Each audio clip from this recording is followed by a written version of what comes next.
hard he busted down the line? What's he like when another guy hits a homer or makes an error? There's data everywhere these days. Velo, spin rate, launch angle. I value that stuff a ton. You have to. But the truth is, you can never quantify what kind of person a player is. When you look back on all the great calls scouts have made over the years, the Jeters, the Trouts, the Kershaws in the first round, the Arenados, the Betts, the DeGroms a little later on, I'm telling you, that's the difference.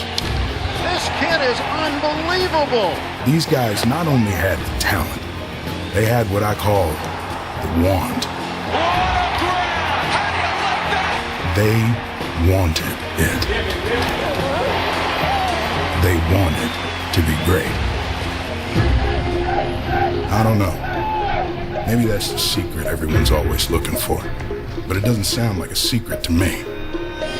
A lot of talent's gonna get spread around tonight and over the next few days. Some are gonna make it, and some aren't. Just remember, it all starts on drives like this, with scouts like me, set on working as hard as we can to pick the right ones. Welcome to the Major League Baseball Draft. The end of the road for me, and the beginning of it for all of them. Oh, the Baltimore Orioles have been on the clock for months, and while it seemed clear who they were taking with the top spot, there's now plenty of speculation surrounding their #1 pick tonight. Will the Kansas City Royals get the opportunity to draft Adley Rutschman at #2? A surprise at the top could have a ripple effect on so many draft rooms around the country. And no draft room will be busier than that of the Arizona Diamondbacks, who have 7 of the first 75 picks. No other team has more than 4, and their bonus pool is more than $16 million, nearly $2.3 million more than any other team. The Diamondbacks' upcoming draft class is one of tonight's many storylines, none bigger than this. Will Adley Rutschman be the #1 pick? There's only one way to find out. The MLB Draft starts right now.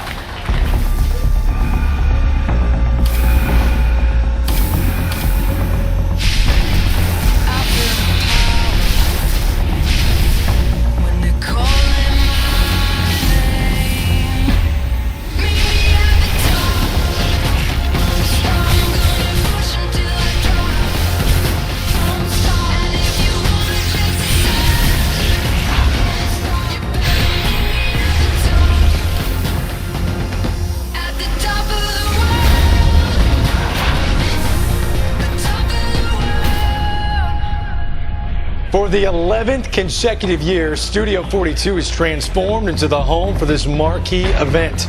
Tonight, representatives from all 30 Major League ball clubs are here to gobble up the best amateur baseball talent in the country. And we're excited to bring it to you live on MLB Network. 4 potential draftees in the house. And we're going to be chatting with many more as they have draft parties all over our nation. It's a big night. The future of baseball starts right now. It's Greg Amsinger with my friends, Harold Reynolds, our resident GM, Dan O'Dowd, and we got MLB Pipeline's Jonathan Mayo on the desk with us. Jonathan, good to see you. Am I overselling this top pick drama? I mean, there's always drama in the top pick. You want to see who's the best player in the country, but no, not overall. I mean, I think when push comes to shove, they're going to take the guy that we've had at the top of the boards, but there's been a lot of rumblings. Mike Elias from the Houston Astros keeps things close to the vest, and they may be making their decision as we're talking right now. It reminds me so much of Harper, Machado, and Taillon. Ooh. What they do, they took the catcher who was versatile, the best shortstop since A-Rod was the #2 guy, and that's how it fell. And I think there is a surprise. It's because of money, right? There's a surprise. It is, and how they allocate the resources tonight will be interesting to see. Again, we're just getting started. We're going to be with you through the night, all the way for the first 42 picks, then second round on MLB.com. Now it's time to go to the podium for the first time on this big night and say hello to baseball's Commissioner Rob Manfred for his opening remarks.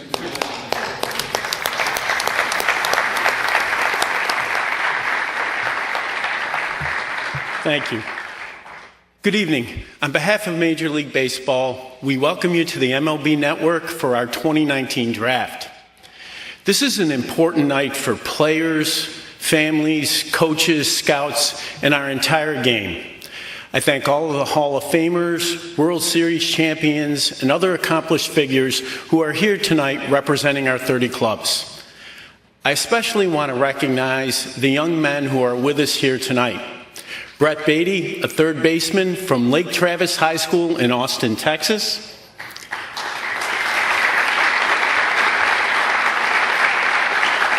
Daniel Espino, a pitcher from Georgia Premier Academy.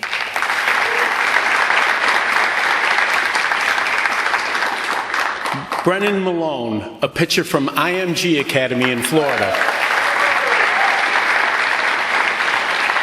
And Jackson Rutledge, a pitcher from San Jacinto Junior College in Texas. We congratulate all of you and wish your families the very best. I also want to introduce two special guests. We are honored to welcome Christian Ray, a 17-year-old from Pevely, Missouri. Christian was introduced to us by the Make-A-Wish Foundation. His wish was to tour the MLB Network studios because of his interest in broadcasting. We are also thrilled that senior softball player Brooke Bearden from Liberal High School in Missouri is with us tonight. We look forward to sharing Brooke's courageous story when the Cardinals make the 19th selection. We thank Brooke and Christian for being here tonight.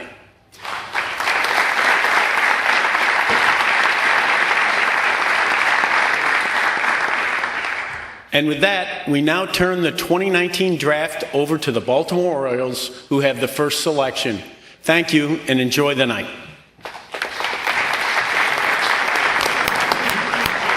Thank you very much, the commissioner, with his opening remarks. We're going to hurry up and go to break because I think it's time to get the draft officially started. Let's go. Right after this. Orioles are officially on the clock for the first overall pick. Who will join the likes of Brian Roberts, Nick Markakis, Matt Wieters, and Manny Machado as Baltimore's first-round selection? We'll have the answer when we come back.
MLB Network.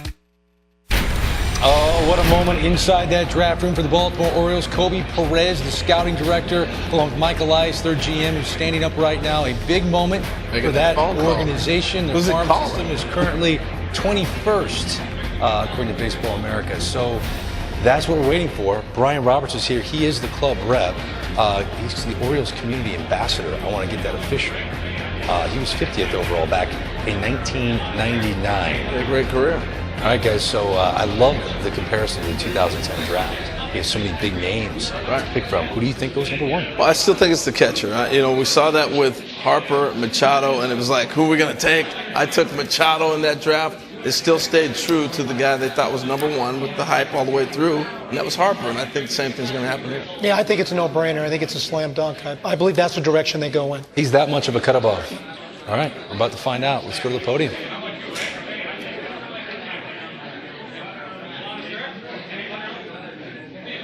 As we await the number one pick, here is the commissioner. With the first selection of the 2019 MLB Draft, the Baltimore Orioles select Adley Rutschman, a catcher from Oregon State University.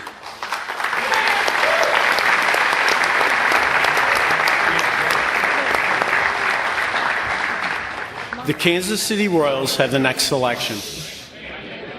Well, there you see him. Pat Casey, this is a kid you recruited. He can hear you right now. Adley Rutschman just been taken number one overall. They're on a delay. They're on a bit of a delay. You see the reaction now. Pat, before you ask him a question, your thoughts on the moment that you're witnessing for one of your former players. Well, wow, what a moment for an unbelievable kid and an unbelievable player. Had he just been a great kid, it'd be something, but this guy's the complete package.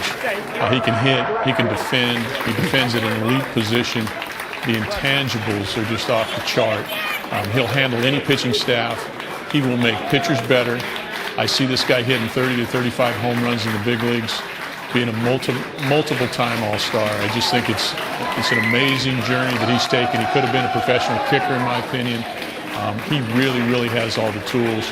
Pat, he's standing in the orange and black. He's wearing, that's right, doesn't even have to change colors, man. All the Beaver fans can go out and see him right now. You don't even have to change colors. Oh, that is great. Pat, we're going to talk to Adley in just a moment. You're looking at him. He entered 2019 as the consensus top prospect in this draft. He played that way this spring at Oregon State. He entered the college baseball postseason hitting .419 with 17 home runs, 57 RBIs in 55 games. Our own Joe Girardi has more on 2019's number one pick. Thanks, guys. I love this pick. Adley Rutschman is an extremely polished player. He's also very talented, and I believe he'll move through the system quickly and help the club as soon as 2021. And let me show you what I'm talking about. As you watch in this tape, he not only blocks wells and throws well, he does everything. Look at this presence of mind to have a pickoff here. Strong arm, extremely accurate. His mechanics in throwing are excellent, so he's going to throw. Watch the blocking. He steers it towards home plate, keeps it in front of him, gets the runner out, clears an area to throw. Do you want him to steal some pitches? Yeah, I can steal some pitches. Let me help you get a strike here. Let me make that low pitch a strike. And here's what I love the most. This man lets the ball travel. This is a very good power hitting, switch hitting catcher.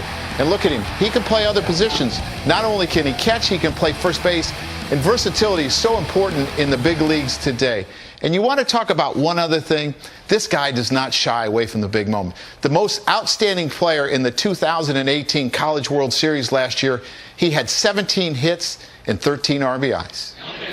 Awesome. Joe Girardi, thank you very much. Adley joins this list of catchers to be drafted first overall. The last three to do it, B.J. Surhoff in 1985 and Joe Mauer in 2001. So it's been a while.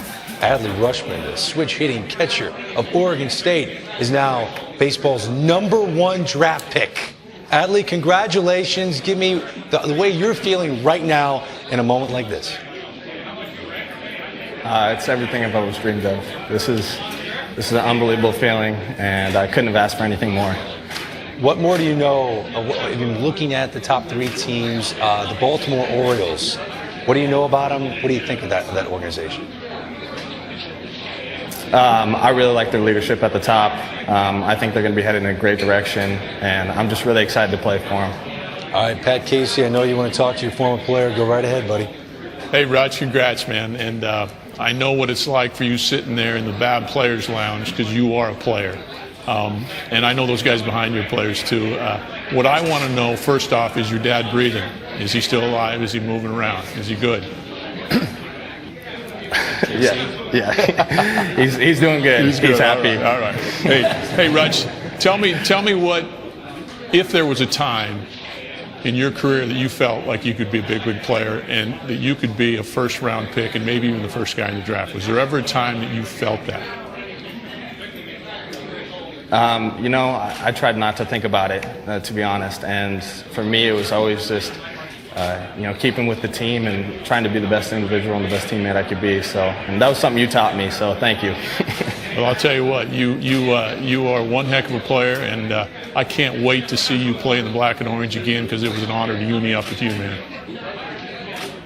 Thank you, Coach. You too. All right, Adley, I'm cutting you and Pat off, all right?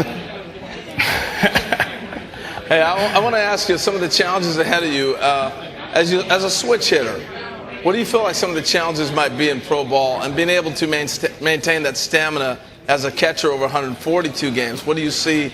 Why you think you'll be able to do that?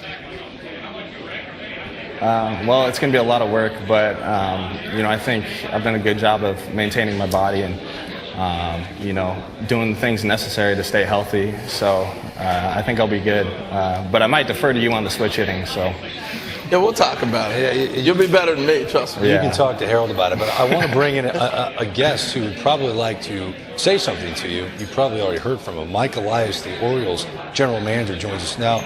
Mike, good evening to you on a big night. What would you like to say to your number one pick? Long time no see. All right, Mike, tell me why he is the number one talent in this draft in your eyes. Well, it's hard to know where to start for us. Get a switch hit of his cap.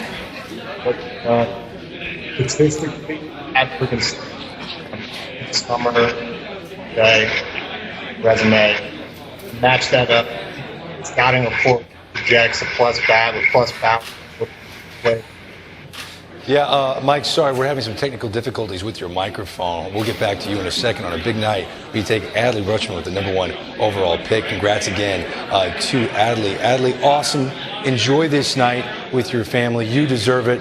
Congratulations once again. Thank you guys very much. I appreciate it. All right, there you have him, the number one pick. This is a kid that you hung out with. Yeah. You went there, you met him, and he exceeded your expectations, didn't he? Well, the thing that stood out was the talent. That's easy to see. You go to a game, you see who's talented, who's not, right? But to spend time with him and talk with him and see his personality. But what really impressed me the most was when he started talking about how he catches pitches and how he, at 21 years old, to be able to understand if I get a pitch a little bit further out, we get my arm in a certain situation, position, I will get certain pitches. That's so bad. So with how far that's come in our game and the importance of that, that tells you a lot about him, the student of the game, and where he's headed. I'm curious sometime when I get a chance to talk to him to find out how much he worked with his dad on a catching standpoint, what drill work they did, how much time they spent together, the focus of that particular position. When you talked about expectations, Greg, when you did Harold, he met yours, that's the thing that really stood out to me. To go into this year with that level of expectation on you to perform, and then perform the way that you surpassed it, Yes. shows you this young man's got some mental toughness too. This is a big night for the Baltimore Orioles organization, but they're not alone. The Kansas City Royals are up next. They have the second overall. Mail's 1 for 1. I'm leaving right now. Bit of a layup. Find out who the Royals are taking at number 2.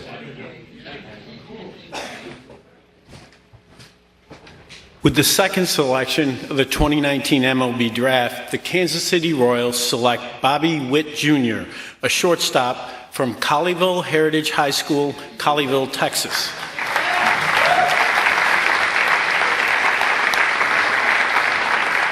The Chicago White Sox have the next selection.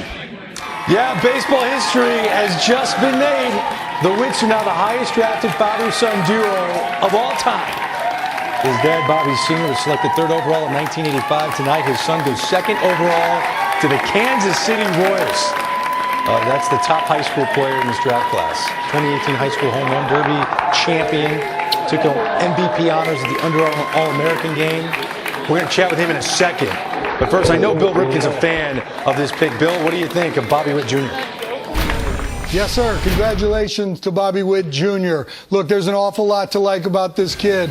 And when you see him, you'll understand it. This swing, it's fluid, it's effortless. Shortstop, I think he handles ground balls well. He moves his feet. He's got a good arm from short. I like his backhand. Game play, the willingness to put on a backdoor pick and get the out, I think is huge. But what you're really going to love is this guy at home plate. Ball one, I saw this up close and live personally. All right, he might have been a little anxious right there. 2-1. This is a great take as he spits on that. That is a great 3-1 hack at a heater, and I think he said, I might not get that again. Let's battle. That's a changeup. He fouls off 3-2. Heat piece away, he fouls it off. Breaking ball, he fouls it off.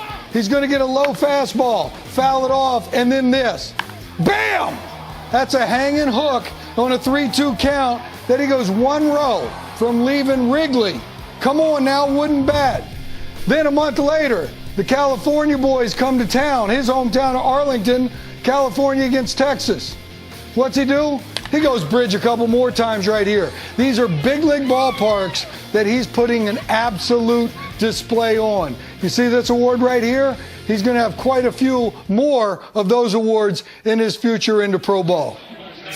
Bill, thank you so much. Bobby Witt Jr., a high school shortstop, taken number 2 overall by the Kansas City Royals a year ago. Their first 5 picks were pitchers. They go with the top high school shortstop. And Bobby Witt Jr. joins us now live on MLB Network. Bobby, congratulations. I talked about your father, who I grew up watching pitch for the Texas Rangers. How much did he impact your baseball career to get you to this point tonight? Oh, thank you for having me here, by the way, but then he's been there always for me, and just growing up, throwing me BP and everything. It's been a blessing to have him in my life and everything, and now I got him beat 2 over.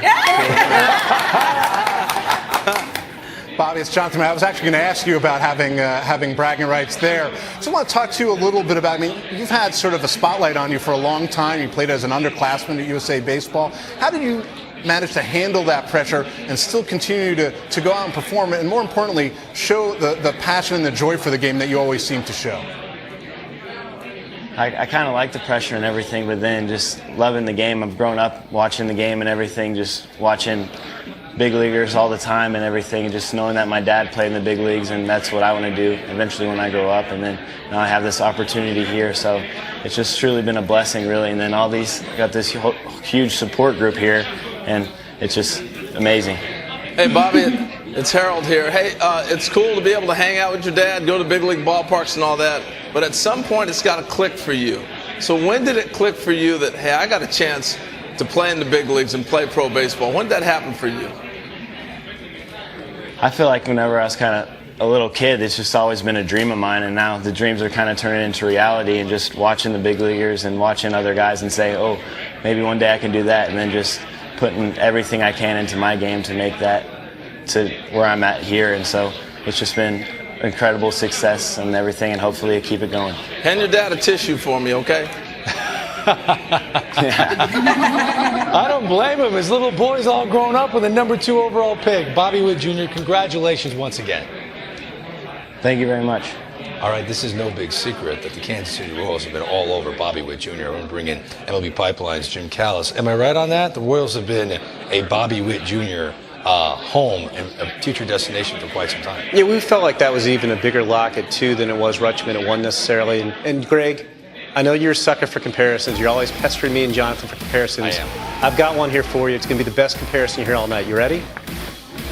Patrick Mahomes. He's going to be to the Royals what Patrick Mahomes is to the Chiefs. Whoa. I got that comp from a scout. I don't want to out him as a source. I told him I was going to use that on TV, but it's a special player, special talent, special makeup, and he can do for the Royals what Patrick Mahomes has done for the Chiefs. So there you go. Don't ask me for any more comps tonight, but I know you'd love that one. You just blew my mind. You took a comp from another sport. Cross-sport comp. Cross-sport comp. Pretty creative. I'm top that one now. Let's go. Don't peek early, Jimmy. Well done. I enjoyed that. I'll tell you how much the Royals love Bobby Witt. Have you seen Mondesi play? I mean, this kid is one of the top talents in all of baseball, and already at shortstop. So sit there and say, we know we have him. We're still getting this kid, Bobby Witt Jr. That's how talented he is. That's how much they love him. 2 down, many, many more to come after the break. The Chicago White Sox pick at number 3. In 2013, the White Sox selected Tim Anderson right here in Studio 42. Who will earn their selection this year?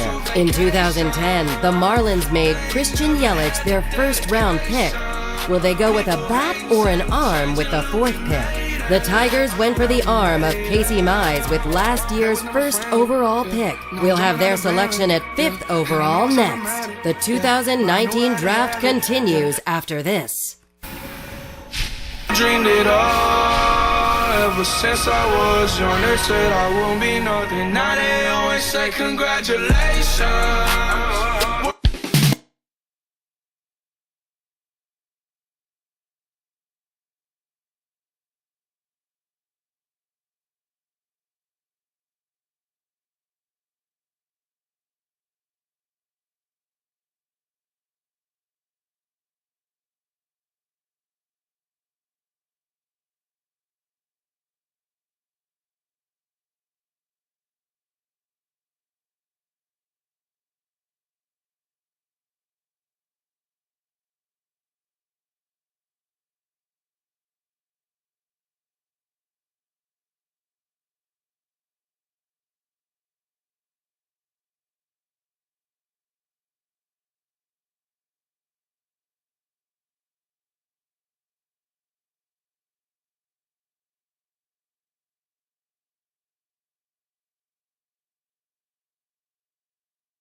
Network.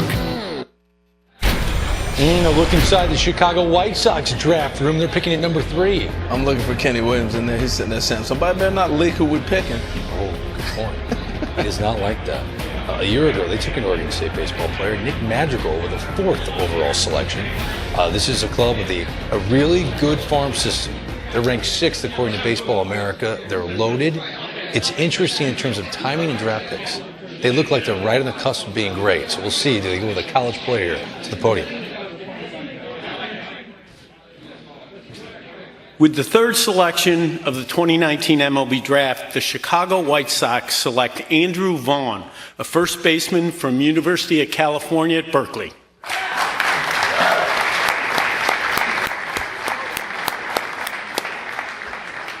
The Miami Marlins have the next selection. How great is Andrew Vaughn? Last year he was the first non-draft eligible sophomore to win the Golden Spikes Award for Best College Player since Jim Abbott did it in 1987. He had 402 with 23 bombs, just 18 strikeouts. Eric Burns has more on the Chicago White Sox draft pick.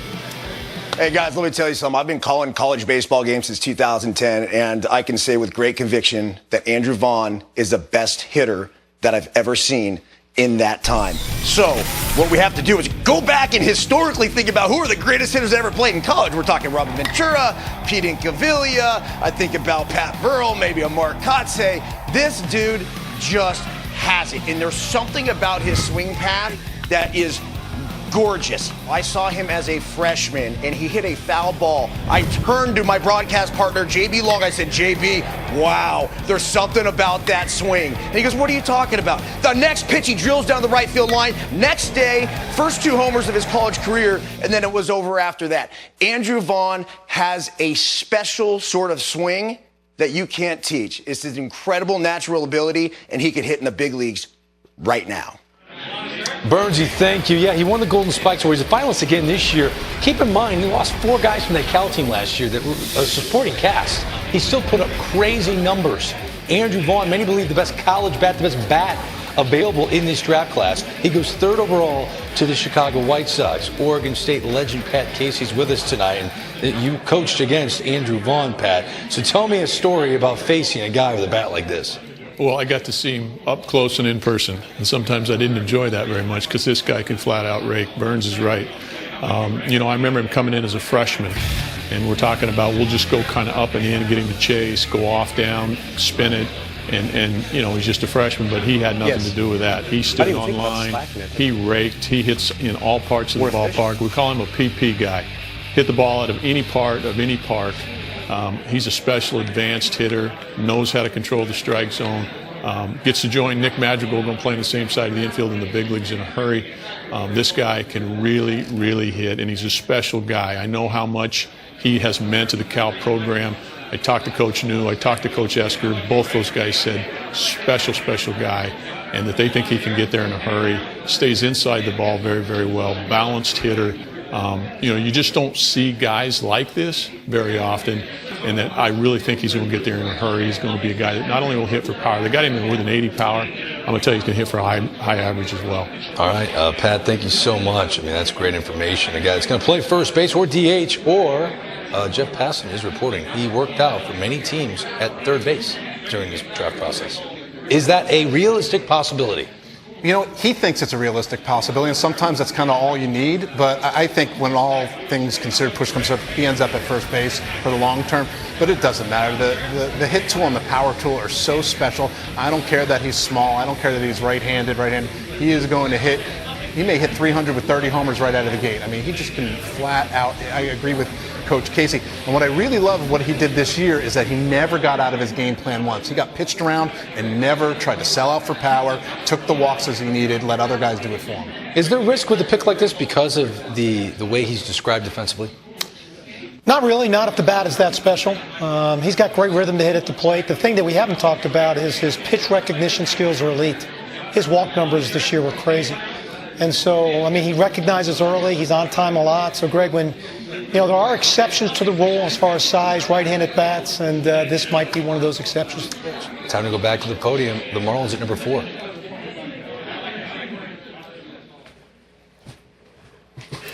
With the 4th selection of the 2019 MLB Draft, the Miami Marlins select J.J. Bleday, an outfielder from Vanderbilt University.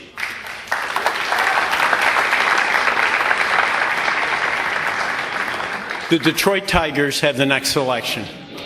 J.J. Bleday. Yeah, he was a prospect after his sophomore season thanks to his dominance in his SEC pitching. He went to the Cape over the summer, named the league's top pro prospect. He had 26 home runs leading the nation. Now, we've got a special treat tonight. We've got great analysts. I believe the best analysts in all sports TV. But we kind of went outside the box, and we decided maybe we'll get a former Golden Spikes Award winner and Trevor Bauer to break down a few pitchers. And maybe we'll go get the greatest position player ever drafted to break down a few position players. And that's what we have for you tonight. Hall of Famer Ken Griffey Jr. with his player's eye on J.J. Bleday. All right, J.J. I'm over here looking at your video. Oh, yeah, he can swing it. Stays quiet. I'm just watching you hit off the lefty. How you stayed in there, kept your shoulder in. Played a nice little right field right there. A whole lot stronger than I was at that age. I ain't had that. I'm a late developer. I didn't start having pop till like 27. Stay there. Stay right there. Don't do anything different. You know, you hitting the ball all fields, driving and runs. Look like, you know, play a solid right field. Just keep it going. Someone, JJ's losing his mind. Ken Griffey Jr. just broke me down. Are you kidding me? 6'3", 205. The power really spiked this year, Dan O'Dowd. I know you're very high on this pick. You love the player. Yeah, I love the kid. He's a multi-talented athlete. He's just starting to fill his body. I think there's more actually there. He's another guy that's got exceptional control of the strike zone. He really recognizes pitches early. He's a hitter that has power. He's not a power guy that can't hit. That's interesting. And he uses, when he's really going good, he uses the entire ballpark, and he gets to the power easily, profiles well in either corner position of the outfield. He's exceptionally instinctive defensively, and for me, he's only going to continue to get better. But the thing I like the most, I mean, we all knew he could hit, and the Marlins need offense. This is the guy that's going to fit in nice. But Griffey's saying he's going to stay in right field and plays a nice right field. He is very athletic. Last year, if you watch his swing, he's got a little bit of a hitch. I think he did a little bit of that to add some power because he didn't do that in the Cape. But this guy, whether he drops his hands, hitches, whatever he wants to do, I've watched a lot of guys be able to do that and still get back up top on balls. But the power, the size is everything you look for and you hope for. This is a guy that's going to fare well in that ballpark. Remember, you got to pick for that park, too. That's a big park. So I like the pick. It's all about timing. Look at the spike. Now, he was their best hitter in 2018, hit for average guy in 2018, despite only 4 home runs. Timing's everything. SEC tournament against Auburn. Derek Jeter in the stands. He goes 5 for 5. Didn't hurt, huh? No. Here he is, number 4. Marlins take J.J. Bleday. Jim Callis, Carlos Collazo of Baseball America, standing by in Studio 21. How about we debut our big board and see the best available? What do you guys think? Yeah, so right now we have 2 of the top prep players on the board. They're our best available right now. C.J. Abrams, one of the fastest players in this class. He's a dynamic talent on both sides of the ball. Riley Green, maybe the best pure hitter on the high school side. And then after that, we have another bat in Hunter Bishop, who is maybe one of the most toolsy college players in the class. There's some chatter that he might be slipping a little bit because of the swing and miss questions there. But I think 3 hitters, and then we have Nick Lodolo, who's our top pitcher on the board. And I think you're going to see probably Riley Green go with the next pick to the Tigers. Padres, a little question as to whether they go C.J. Abrams, and we're both expecting Nick Lodolo to go to the Reds at 7. So, Jim, as expected for your mock? 4 for 4 so far. I think we're all 4 for 4. Yeah. I'm not surprised. You're such a quick study, Jim Callis. Thank you. Yeah, one of the picks you got right, Andrew Vaughn going 3 overall to the Chicago White Sox, and the Cal Slugger joins us now on MLB Network. Congratulations, Andrew. First and foremost, your reaction to being the 3rd pick in the 2019 draft. It's an unbelievable feeling, honestly. I'm just blown away by it. Hey, Andrew, it's Harold Reynolds here. Hey, my question, when I put you side by side, you look a lot like Josh Donaldson with the leg kick and everything else. When did you incorporate that leg kick, and did Josh have any influence on that? The biggest guy that had influence on me was actually Brett Cumberland, drafted 2 years ago by the Braves. I saw him in the cage one day, and I was like, hey, man, like, that leg kick, does it help you? And it really did, and helped him with his balance, so I wanted to add that to my repertoire. What did it do for you? It kept me balanced, kept me in my legs. I would come out of them in high school a lot, but now I stick in them a lot more better. Andrew, it's Jonathan Mayo. Congratulations. So much is made the fact that you're 6 foot and you're a right first baseman. How much do you use that as fuel to prove people that really doesn't make a difference in terms of how good you're going to be at the next level? It puts a little chip on your shoulder. I mean, I'm not a big guy, obviously, but if I go out and swing the bat like I know how, good things can happen. Well, Andrew Vaughn, we're expecting big things, man. We keep hearing about how great you are. Eric Burns says you're the best college hitter he's ever seen. Andrew, thank you so much, and congratulations once again. Thanks, guys. All right, appreciate it. The White Sox, that was their pick at number 3. We just saw Bleday go 4th overall. The Marlins selected him. Up next, the Detroit Tigers a year ago, they had Casey Mize at number 1. It's their turn at the podium. With the 5th selection of the 2019 MLB Draft, the Detroit Tigers select Riley Green, an outfielder from Haggerty High School in Oviedo, Florida.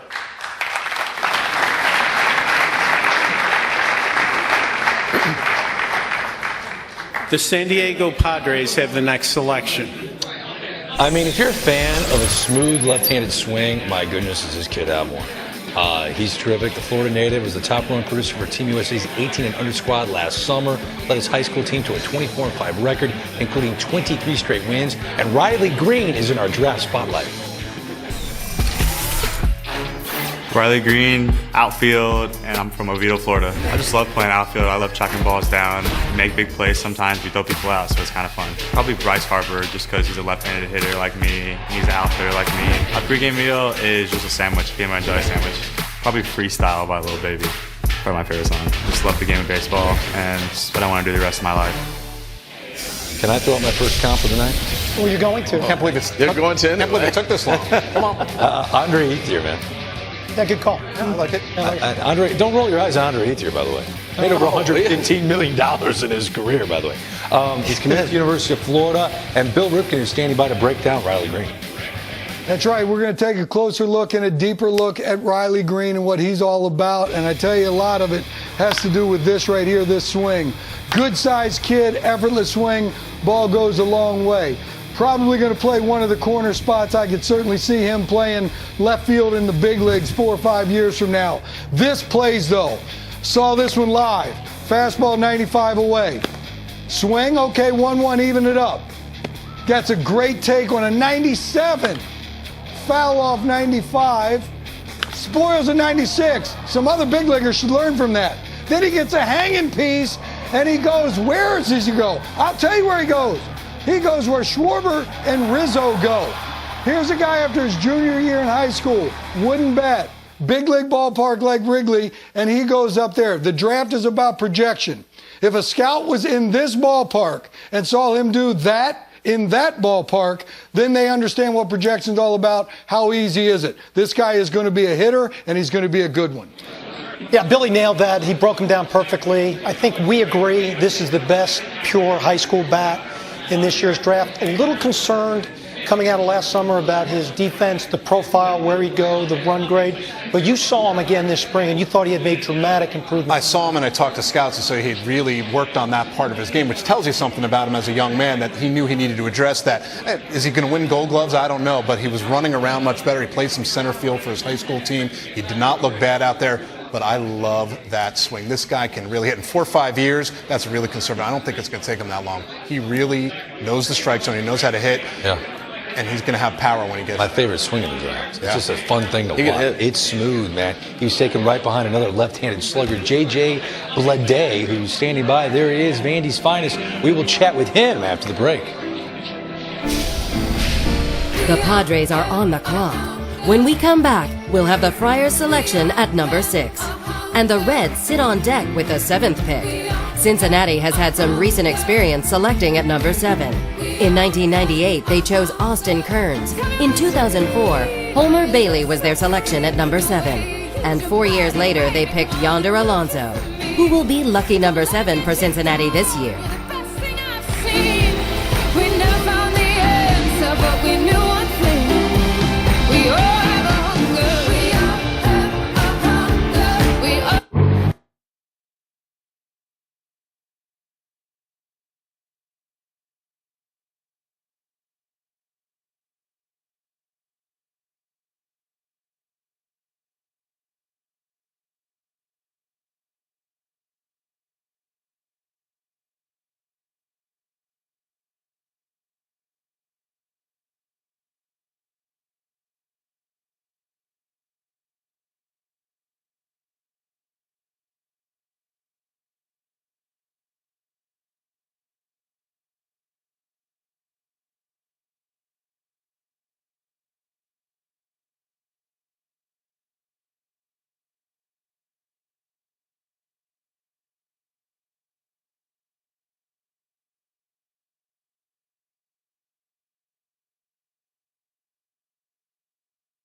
Toronto, please!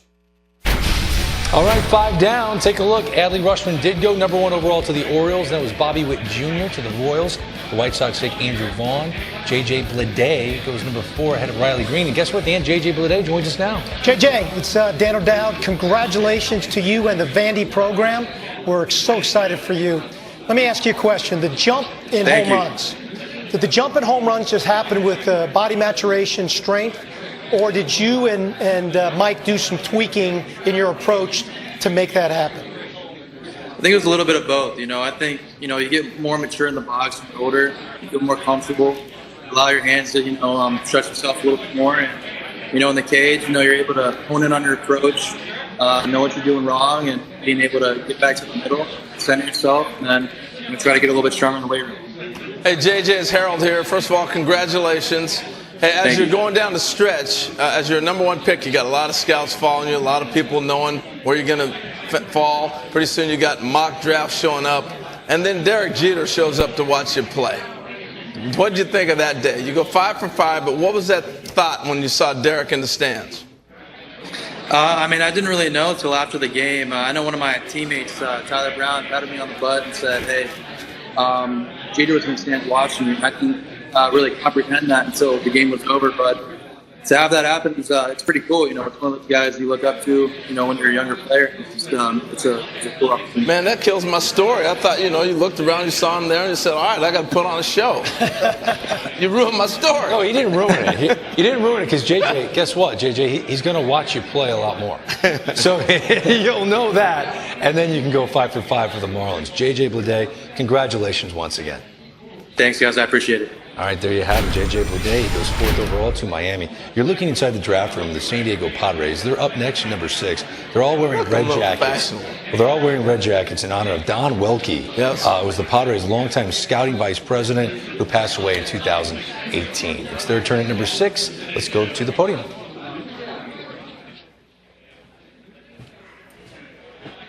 With the 6th selection of the 2019 MLB Draft, the San Diego Padres select C.J. Abrams Jr., a shortstop from Blessed Trinity High School in Roswell, Georgia.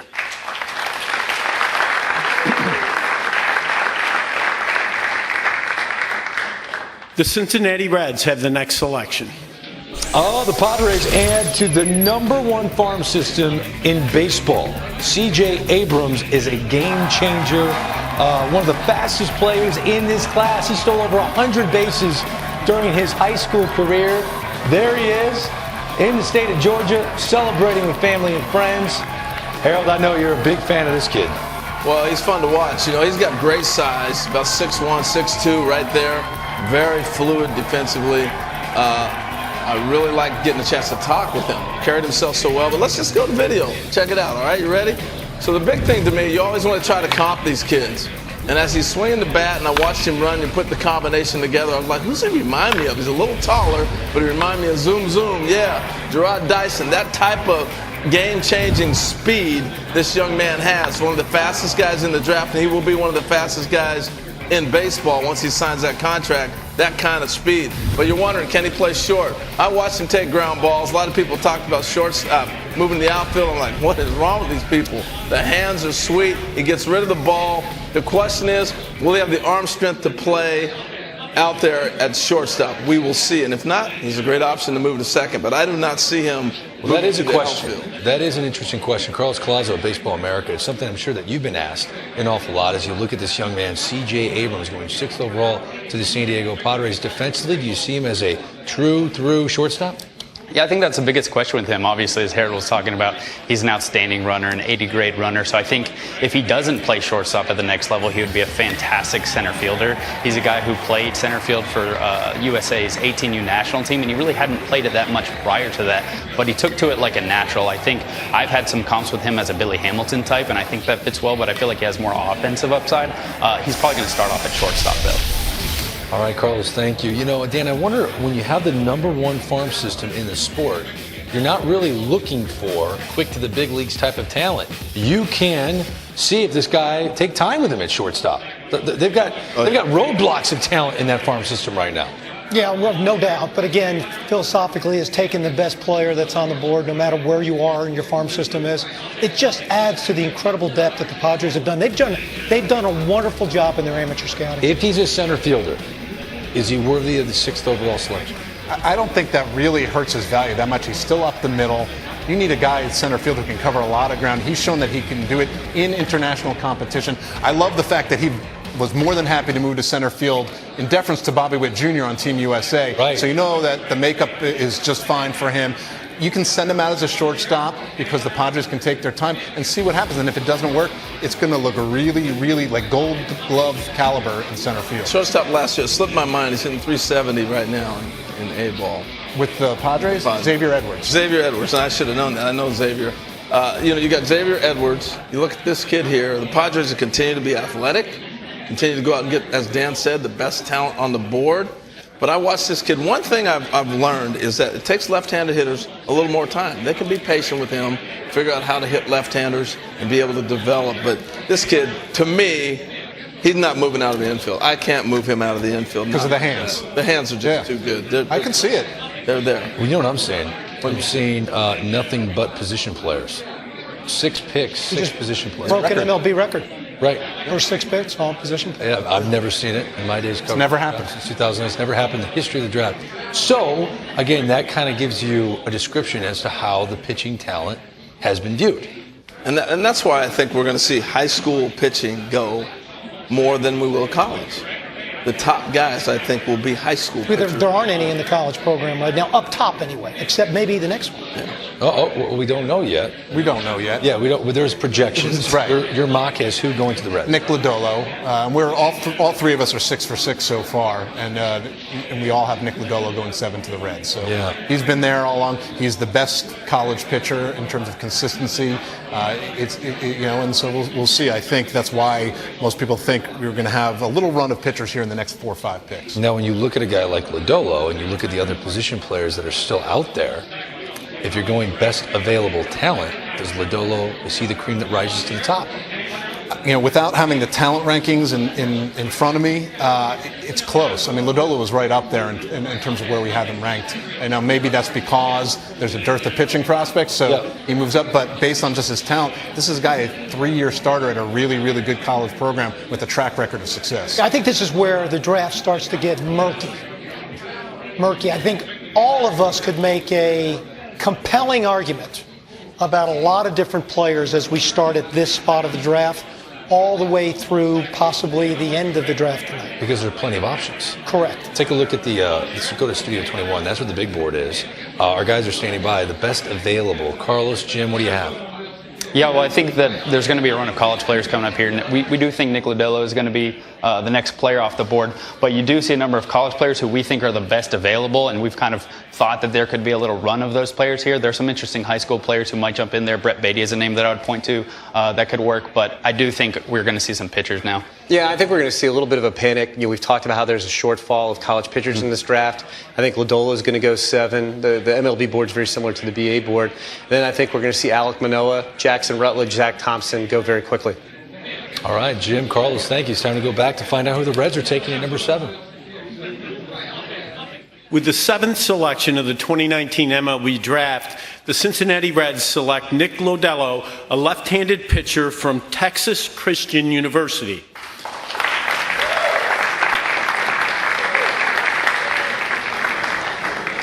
The Texas Rangers have the next selection. Well, Nick Lodolo rolled the dice in 2016 by not signing with the Pirates after they drafted him 41st overall. It's safe to say his decision paid off. Tonight he goes 7th overall to the Cincinnati Reds, and he is in Trevor Bauer of the Cleveland Indians' player's eye. Watch this. Nick Lodolo, 6'6" lefty out of TCU, 90 to 94 fastball, changeup, slider type of guy. The first thing I noticed when looking at his video is he's biomechanically very efficient. He does a lot of things very well. The shoulder-hip separation, the way his front leg blocks, transfers energy very, very well. I can see him being an immediate candidate for added velocity when he gets into pro ball, adds a little bit of strength, and the delivery reminds me a lot of Cole Hamels. So I see some of that upside with him. It'll be interesting to me what organization drafts him and what direction they choose to go with him developmentally. I can see him profiling somewhat like Blake Snell in the big leagues. But regardless, whichever organization gets him, whichever fan base gets him, I'd be extremely excited for his future. Wow. Done. Trevor Bauer, thank you so much. Comparing him to aces. Nick Lodolo, the first pitcher drafted in 2019, going 7th overall to the Cincinnati Reds. Pat Casey, coaching legend at Oregon State. And there's so many of these college guys. You made phone calls, you talked to a lot of your friends, Pat. Do you view this guy as a future ace? I like this guy. I probably like him as a middle rotation starter in the big leagues. Game 2 this year, they were teaching him a cutter grip. And from that cutter grip, he evolved his slider, and Schloss says that his slider is a wipeout slider now. He looks a little bit like Chris Sale, comes kind of from that angle, but this guy's changeup can be filthy too. There's not enough separation in the velocity. Needs to work on that a little bit. Struck out 131 guys and only walked 25.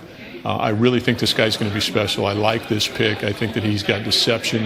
And, from other guys that are there, they say that he does this with zero effort. And that is something that's important if you're going to have any longevity at all as a starter in the big leagues. Well, if I'm a fan of the Cincinnati Reds, I'm fired up to hear Pat Casey describe our pick like that. The Texas Rangers have the 8th pick, and they're after the break.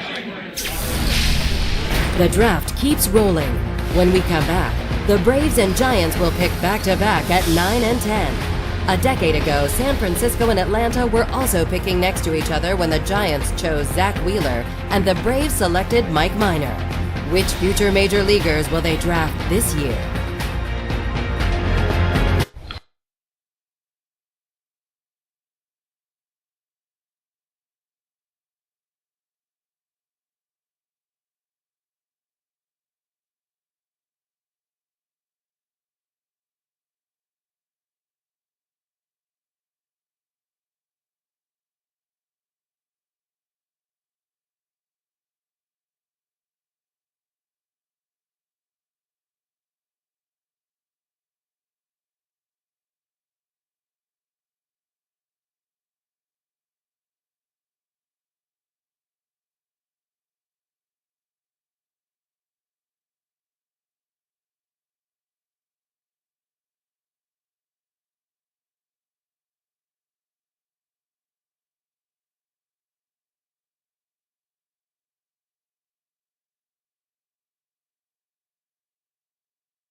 The Texas Rangers, according to Baseball America, have the 25th ranked farm system.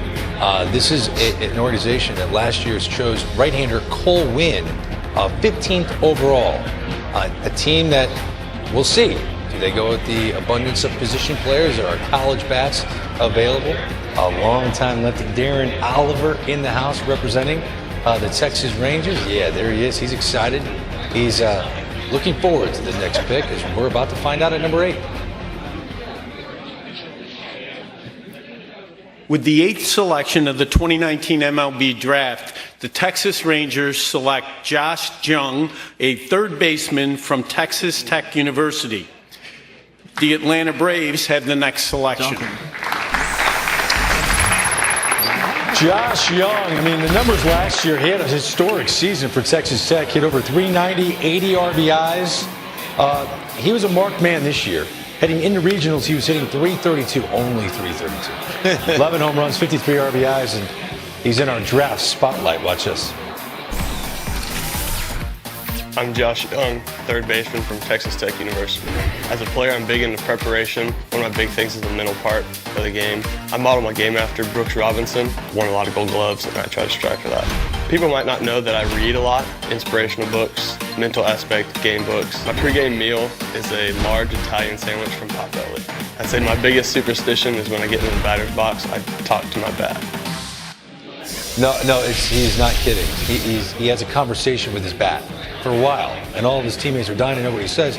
He will not divulge that information. He's got one of the best. It's aluminum. It's working. Hey, our own Mike Lowell, man, the hot corner for a long time in the big leagues, has more on Josh Young. Thanks, guys. Let's take a look at what the 6'2", 215-pound third baseman brings to the table. Basic prototypical corner infield body, nice powerful lower half. What I like about this guy, he has plus power here driving the ball to left field. Also rates very well using the whole field here. Nice swing to right center. He has a very simple approach, and what I like about this is, although it's simple, he generates a lot of power. Big, strong kid. Defensively, although his speed is not his forte, he does have a plus arm, and he does evaluate and project to remain at third base. A lot of guys you see might have to change positions, but not this guy. He's a guy that with that plus bat could really move up a system quickly. Back to you guys. Hey, this guy is a bat. He's a bat that can hit in the middle of the order. He's a guy that Coach Tadlock loves, says he calls him all the time, wants him to open the cage. He's a cage rat. Another coach in the conference said this, which I think is an unbelievable compliment. He said, you want this guy 100 out of 100 times as a teammate. He will play. He'll play the game very aggressively. He uses the entire field. Going to have future power. I think they want him to pull the ball a little bit more. I think if he does that, he's really going to have some pop. But this is a good player. Yeah, no, this is a high-end bat. Ped, thank you very much. Jim Callis, I'm tired of hearing his power tool. Francisco Lindor, no one saw the power coming. No one thought a 35 homer guy was Alex Bregman. This guy barreled to the baseball. If pulling the ball is his biggest issue, is he going to eventually be a 35 homer guy too? I won't go 35. I'll go at least 25, Greg. And I'm with you. I'd rather see the guy who can hit and can barrel the ball repeatedly. Those guys can make adjustments and develop the power. So I think the power will come for him. I thought, once we stop talking about Rutschman and Vaughn, Josh Young is the third best all-around hitter in the college ranks and one of the 5 best in this draft. I thought he was a little bit underrated, but obviously not if he's going number 8. And let's take a quick look at the MLB.com Best Available College Position Player Board. This is one of the strengths of the drafts. Still a lot of quality players on here. I think Shea Langoliers is going to go next to the Braves. We have him as the 10th best player in the draft as a whole. I'll be a little interested to see where Hunter Bishop and Bryson Stott are going to go because there's so much position player depth. But those guys might last a little bit longer than expected. It sounds like that may happen here.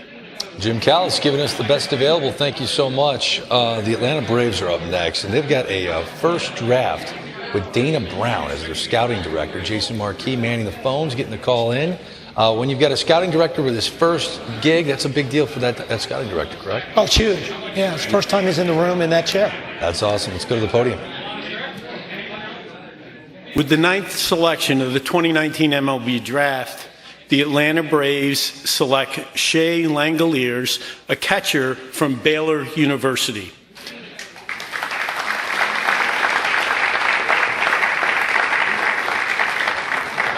The San Francisco Giants have the next selection.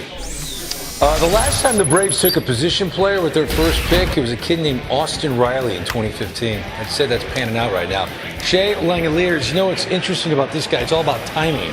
In the regionals, don't worry, he had 3 home runs and 11 RBIs in one game. Joe Girardi has more on this backstop. Guys, Shea's a defensive wizard.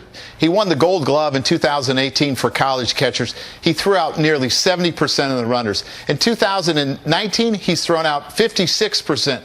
His offense, it's gotten better each year, and he's going to continue to grow in that area. Let me show you what I'm talking about. As we look at him behind the plate, he not only knows how to lead a staff, as you can see, he's an outstanding thrower with a great arm. I'm talking about a plus arm. Watch him block these balls. He keeps them in front, doesn't go far away from him. He's soft when he receives the ball. Offensively, he gets into his legs. He lets the ball get deep. He's a line drive hitter, which will eventually grow into plus power, I believe. And when you talk about framing pitchers, he's as quiet as there is, and he gets a lot of low strikes for his pitchers. And that is something that is measured in the big leagues and is cherished. So I believe that Shea's going to be a long-time big league catcher that plays very well defensively and is a plus offensive player as well. Yeah, I mean, Adley Rutschman, we talked about his plus defense. Shea Langeliers might actually be a better defender than Adley Rutschman, only by a little bit, but he can really catch and throw, as Joe pointed out. And the bat really started to come along. He had a hamate injury that he came back from much more quickly than most mortals would.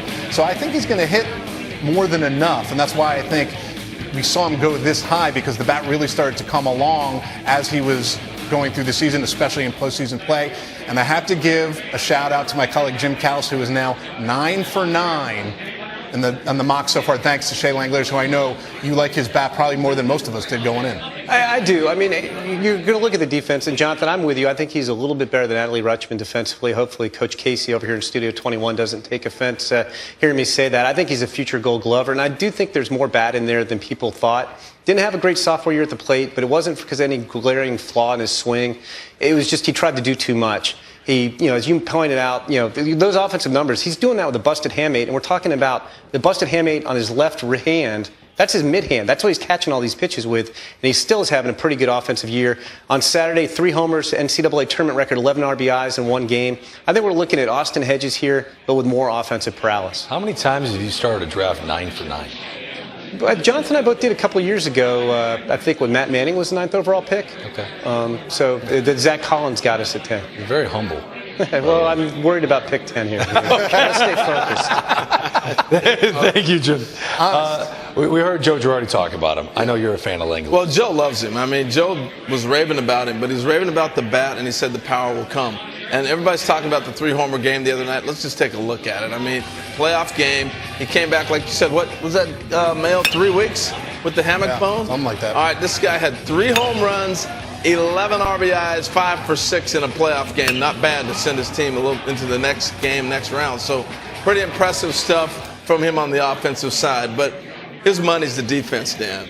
Catch and throw with the best of them. I think if you dropped him in a major league game right now, he could catch and throw with any big leaguer. He's that good. Yeah, good energy level behind the plate, too. But interesting, because there's a lot of other really talented players on the board. This is a really safe pick for me. You're getting a definite big leaguer.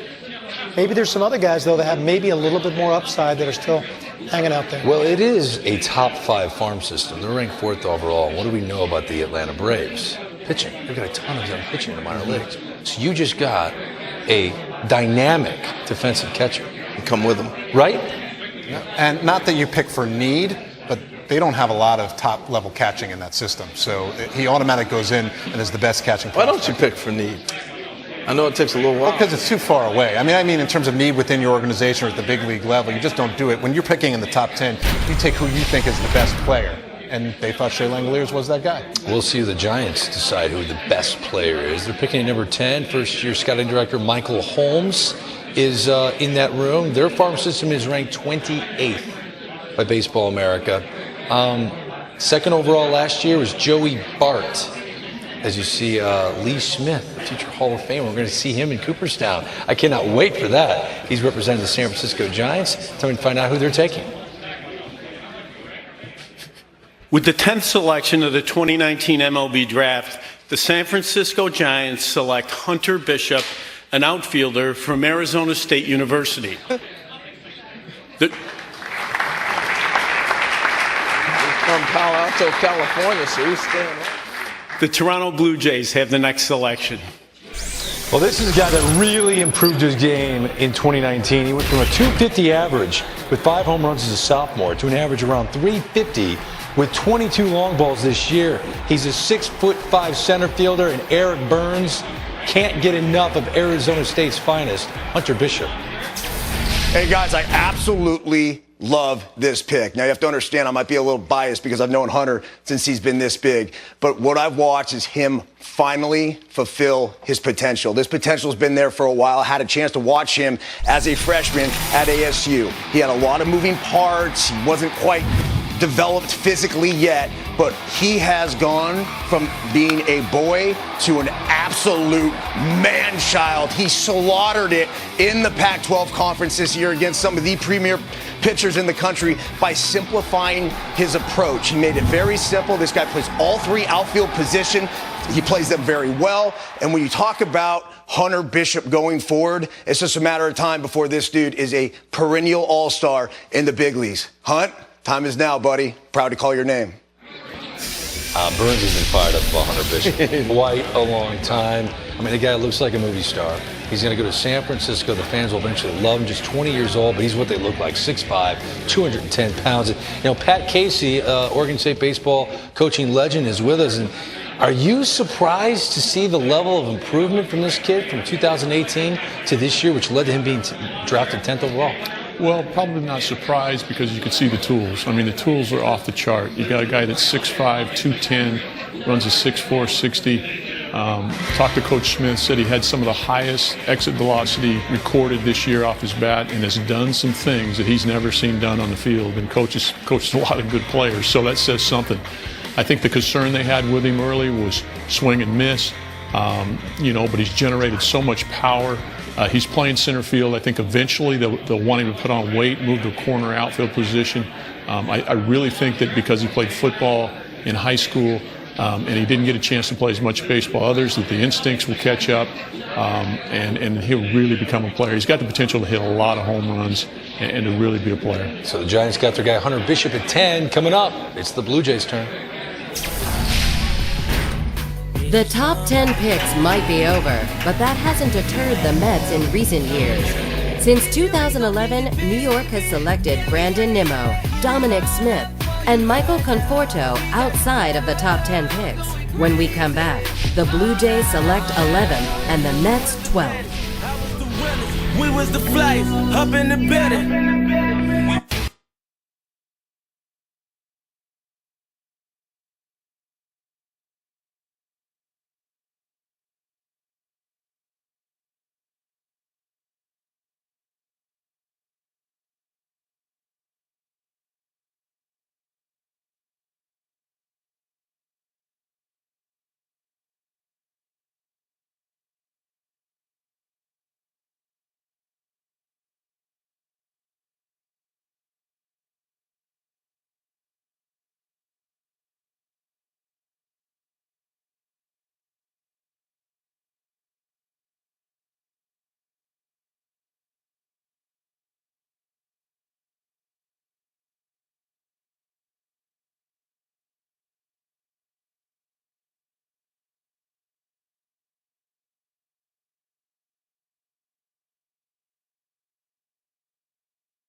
MLB Network. The draft rolls on. The Toronto Blue Jays are up next. The Jays, a team with a lot of talent. All the talk about Vladimir Guerrero Jr. He's up in the big leagues now. They set to replenish that farm system. Tonight, representing the Toronto Blue Jays, guy that played in the big leagues for 10 years, 9 with the Blue Jays. Willie Upshaw is here. He was a 5th rounder by the Yankees back in 1975. Good to see Willie in Studio 42 on this draft night as the Toronto Blue Jays get set to take the 11th overall selection. To the podium we go.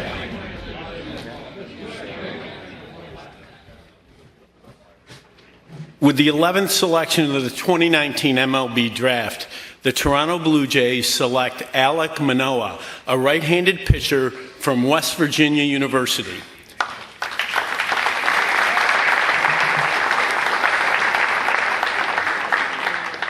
The New York Mets have the next selection. This guy's huge. 6'6", 260 pounds, and Miami native, led the Cape Cod League in strikeouts. He carried that over into this season, highlighted by a 34 1/3 inning scoreless streak. Our Hall of Famer John Smoltz has more on the big right-hander Alek Manoah. Well, this pick comes with a big package, and that big package I'm talking about is 6'6", 260 pounds of a guy who will go downhill with a long arm delivery and an athletic delivery with his fastball. Fastball plays anywhere between 94 and above, and certainly he goes downhill. You can see he's an athletic big guy, and he's got basically a 2-pitch mix. The slider plays against right-handers and left-handers. He's been able to change the break on this pitch, and I think as the future unfolds, the ability to bring along a third pitch will be the key to see if he stays in the rotation. I think for Alek Manoah, he pitches with so much emotion that you can be assured that wherever he pitches, you're going to get a guy that puts everything he has into his craft. So the Blue Jays take the second pitcher selected on this night, and it comes at number 11, Alek Manoah. Jonathan Mayo is reading that he studied video of Dylan Betances and Chris Sale to pick up a slider to go along with that 99-mile-an-hour fastball. Is that true? Well, there aren't that many big guys that you can look at his size that it makes sense. And and he did do that, and he is a student of the game. He learned a lot in that Cape Cod stint, and he did carry it over. This is a guy who was really inconsistent at the beginning of his career, much more consistent this year. There are still some questions about the command. It's hard to repeat your delivery when you're that big, and I think that is going to be the biggest issue for him, along with the development of that third pitch, whether or not he stays in the rotation or ends up in the back end of a bullpen. Yeah, I want to go to Jim Callis here. Jim, is there safety in a pick like this? Because you look at a guy, and you don't want to just think reliever picking at number 11, but he could be a dominant reliever if he can't get the command together to be a frontline starter. Yeah, I think that's definitely the case, and there's, I think, more value placed on relievers than in the past as starters are pitching fewer innings. But you're right, if he can't keep the body in sync and throw enough strikes or quality strikes to be a starter, I mean, this guy might be upper 90s with a wipeout slider, pitching an inning at a time. I actually like the changeup. He doesn't use it as much. John Smoltz showed one of them in his breakdown, but I think he's got some feel for a changeup. So you got the potential for 3 picks. It's all going to just be about keeping everything in sync on a consistent basis, which is hard when you're 6'6", 260. Not a lot of big leaguers who are that size. Yeah, but it's cool. 6'6", 260. That's imposing, Jim. Thank you. And Harold, you're the only one on this desk that stepped in the batter's box in the big leagues, and you know when guys make you feel uncomfortable. He looks like an uncomfortable at bat. Yeah, he is. I mean, he's big. Biggest guy I saw was Lee Smith. He's going to Cooperstown. He used to scare you to death. You look at the big guys. Anytime you get a big pitcher like that, that is intimidating. But it's the delivery, how far out they get with that delivery. Watching this young man throw, he's definitely getting on top hitters real quick. Do you see him as a frontline starter? No, I see him as a back-end guy. I mean, bigger guys like that usually struggle with their balance. You struggle with your balance, you're going to have inconsistent fastball command. But that fastball and slider, those are 2 wipeout back-end pitches. And the way the game has gone, those guys, if you're not a 1, 2, or 3 starter, then you could make a compelling argument having a strong back end of the bullpen is a better use of your assets. Yeah, 99 miles an hour from Manoah. So there's the velocity we're looking for. We got it from Alek Manoah, who's selected tonight. Manoah with the 11th overall selection by the Toronto Blue Jays. So here we are, 11th through. I'm still wondering, did Jim Callis get the 10th pick? He did not, but he did get the 11th. So he's 10 out of 11 right now. How about this? 4 of the last 5 picks are Big 12. Ooh, that is interesting. Hey, look inside the New York Mets draft room. Relating to the New York Mets, great news. Our colleague Ron Darling released a statement today to say his thyroid cancer has been stabilized. He's going to return to the booth for SNY tomorrow night. That is fabulous news. Yes, it is. And I know everyone in that room is happy to see that. You see their table here tonight, the New York Mets, selecting 12th overall. This is a farm system ranked 19th. According to Baseball America, their top 5 prospects, according to MLB.com, all position players except for one lefty. Let's find out who they're picking.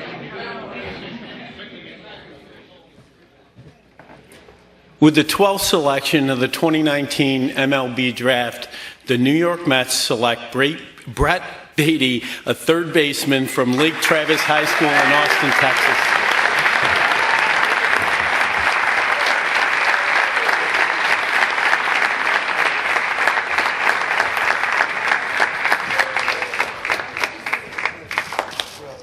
Beatty enjoying a moment of a lifetime right here. Selected by the New York Mets with the 12th overall pick.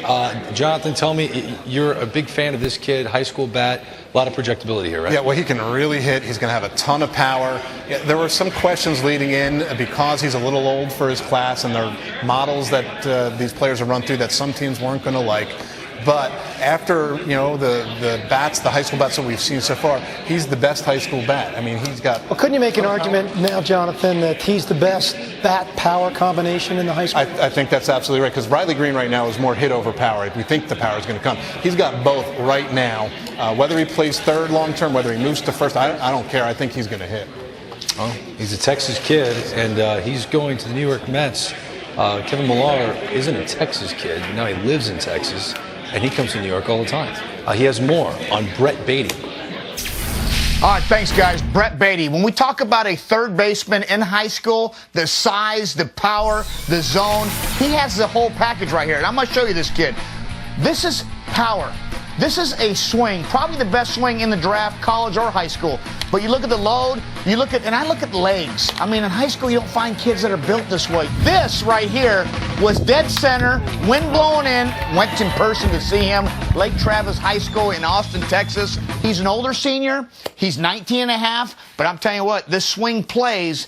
And boys, if you're drafting him, he could be up there in 2 years. Thank you, 1-5, Kevin Millar. Joining us here on draft night. Brett Beatty, 6'3", 218 pounds. What was your comp? Kevin went to his game, man. That's impressive. He's Freddie Freeman with power. Ooh, I wonder if he ever heard that before. Thankfully, Kelly Nash is on the floor here at Studio 21 with Brett Beatty. I wonder, what does he think of that comp? Freddie Freeman. Brett Beatty, what do you think of the New York Mets taking you here? I'm just so happy to be picked right now. I'm thankful to get the invite to the draft, and I'm just so happy right now. I can't even explain it.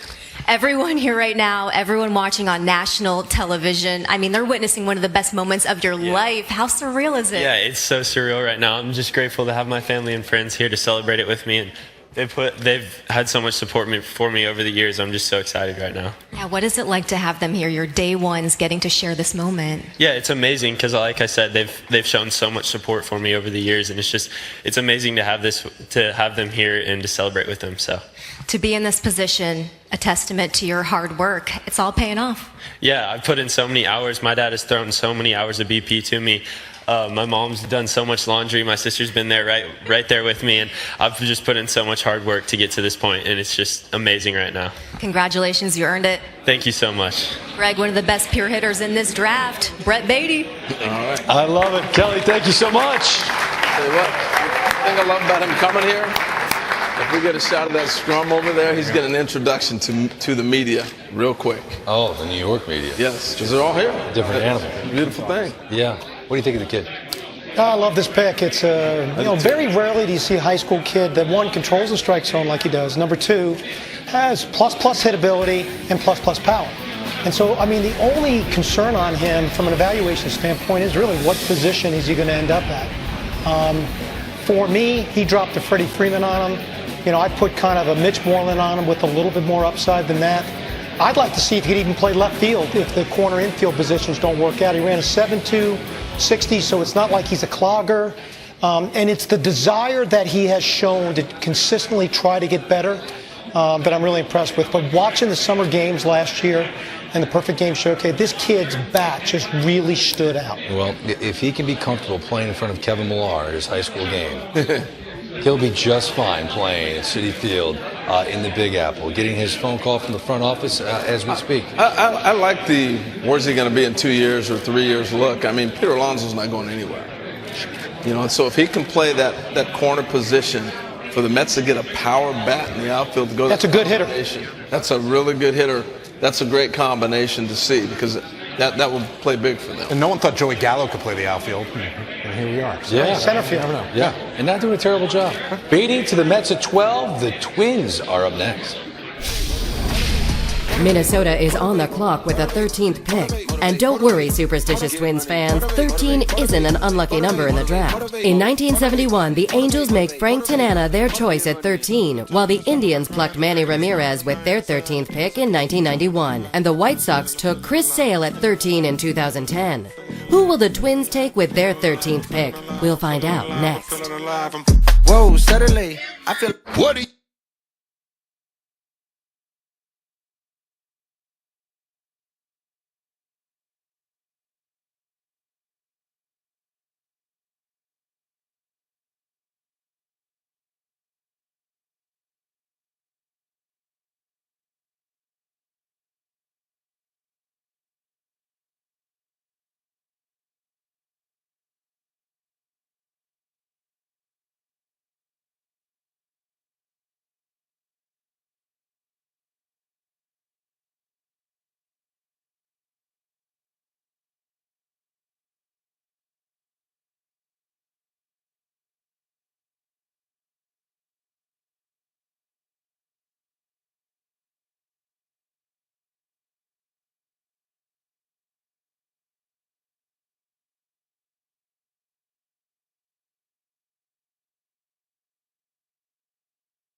A look inside the draft room for the Minnesota Twins. They are picking at number 13. You can get value at this number. Trey Turner, 2014.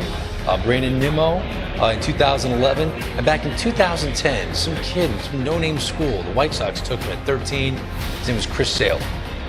There's our friend, Jim Cott, who's in the house as a Twin special assistant representing them tonight. 25 big league seasons. And now he stars on our showcase games with Bob Costas on MLB Network. And we're waiting to find out who the Twins are going to take with the 13th overall selection. Brett Beatty just went 12th overall to the New York Mets. And this is an organization, talk about young talent. We're seeing it now on the big league level. Yeah. These guys are getting a chance to play right away. Well, I feel like they turned the organization over last winter. When you go out and you get Scope and you end up getting Nelly Cruz to add to that group they already had. That's why the Twins are at the top of this division. Yeah, you got Royce Lewis as their top prospect right now. Yeah, it's sustainable for me, too, because you got Kirilloff and you have Lewis and you have other guys right behind this group. Twins turn. Let's go to the podium. With the 13th selection of the 2019 MLB Draft, the Minnesota Twins select Keone Cavaco, a shortstop from East Lake High School in Chula Vista, California.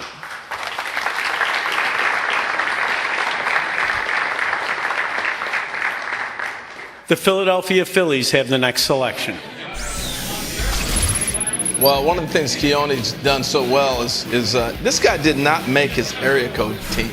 Look at that. Let's take a look at him. I tell you what, the more I watched him, the more I got to look at him. He's been a shortstop, third baseman. They moved him to short in a lot of workouts. The Twins were really impressed with the workout. But I saw a little Manny Machado in him. And at the end of the day, I started thinking about Fernando Tatis. And so today, to find out that they drafted him as a shortstop doesn't surprise me. Electric speed, got an amazing arm, can do all these things.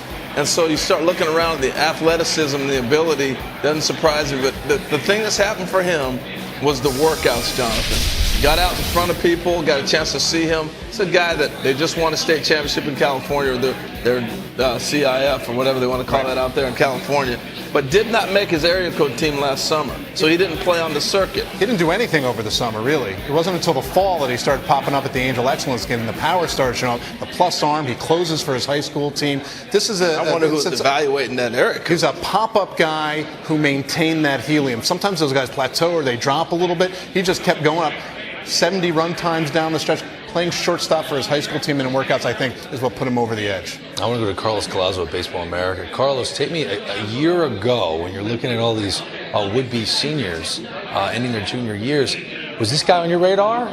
Did you ever think number 13 overall would be in his future? No, not at that point. I don't think he was on a lot of teams' national radars. Some of the guys locally knew of him. I don't think they thought he was this caliber of player. He's a fantastic player with huge upside, unquestioned plus tools with his arm, his power, and his foot speed. I think he has a chance to be a plus defender at third base.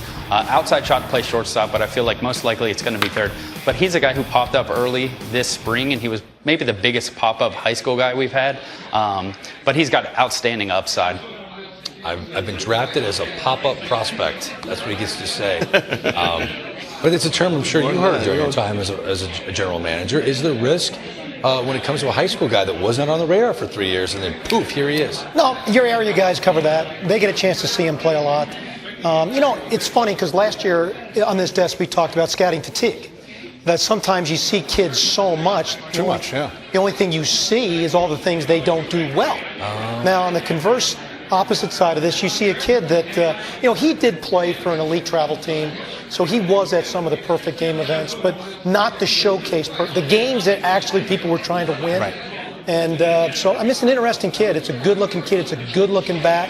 Got great rhythm in his swing, and it's a very projectable body. Well, Greg and I were looking at him, about 2 weeks ago? Harold brought me into his office because he looks at all the tape, and some guys just jump off the screen.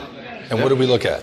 Defense. And his hands were just fluid, just smooth, snatch, throw, just the fluidity in which he played. He looked like a Manny Machado at third base, which I've always contended, why isn't Manny Machado just playing shortstop?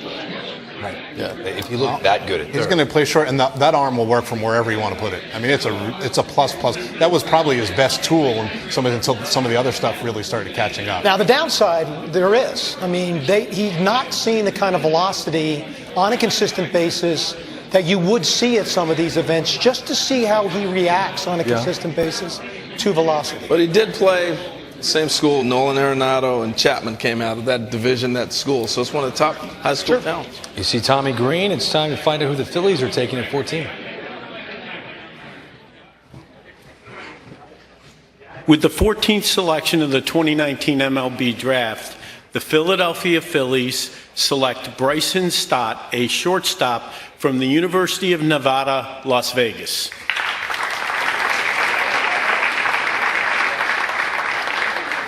The Los Angeles Angels have the next selection. Well, there you have it. Bryson Stott joins five-time All-Star Matt Williams as the only UNLV position players ever drafted in the first round. It's pretty cool. There's been some talent to come out of that school. He draws a lot of comps to All-Star Brandon Crawford, and you can see on the screen as to why. Bryson Stott, standing in our spotlight. My name is Bryson Stott. I'm an infielder and I go to UNLV. I get a lot of Brandon Crawford comparisons, so I started watching a lot of video on him. My role model would be my mom. She works hard to make sure all three kids have a good life, and I think she's doing good at that. My favorite movies are the Fast and Furious series. I'm very energetic, and I like having fun on the field and having fun with my teammates. He was a marked man in that UNLV lineup. Still a very consistent offensive performer. Many scouts think he's going to stick at shortstop at the next level, hit over 350. You see the power, which probably there is more in the tank. A good base runner as well. Don't let me talk about it. Carlos Pena has more on the Phillies pick. All right, guys, so Bryson Stott is one of these guys playing shortstop that we're going to be keeping a very close eye on because he's very short-handed at shortstop. You know, he has a very strong arm, moves well left to right, incredible range. So it's going to be very probable that he's going to stay at shortstop throughout his whole entire career. And yes, he also has a pretty good bat to go with it, very disciplined at the plate, stays in his zone, and delivers very nicely the barrel to the baseball. Hand-eye coordination through the roof. I believe he's going to become a 15-homer guy in the major leagues when he digs his heels in. It's going to be exciting to watch his development as the years come by.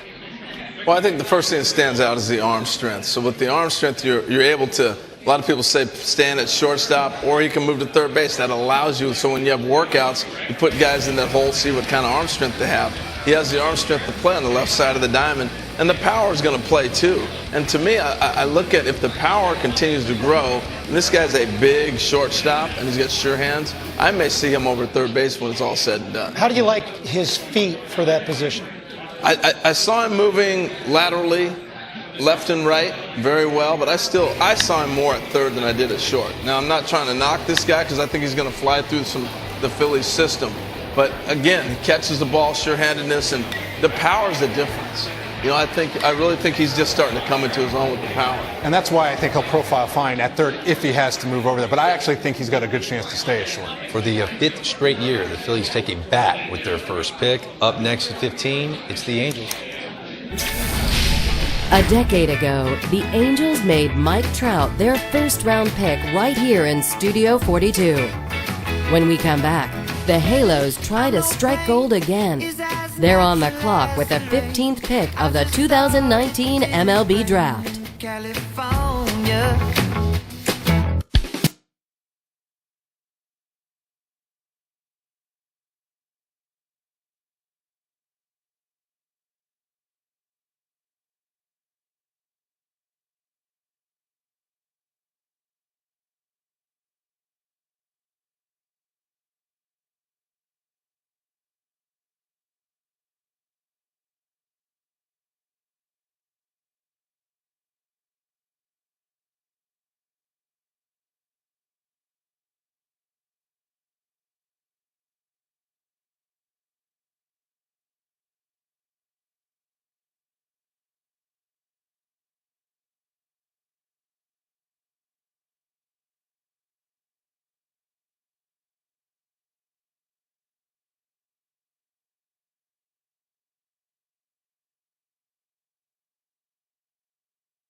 The Angels are up next. This is an organization that is excited about their future.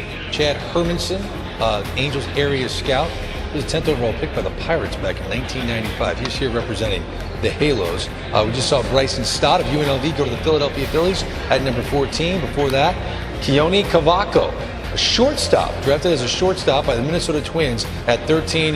It's the Angels at 15 now.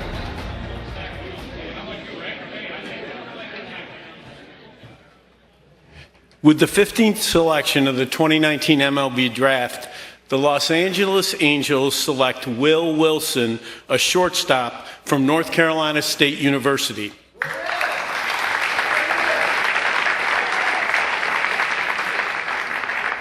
The Arizona Diamondbacks have the next selection.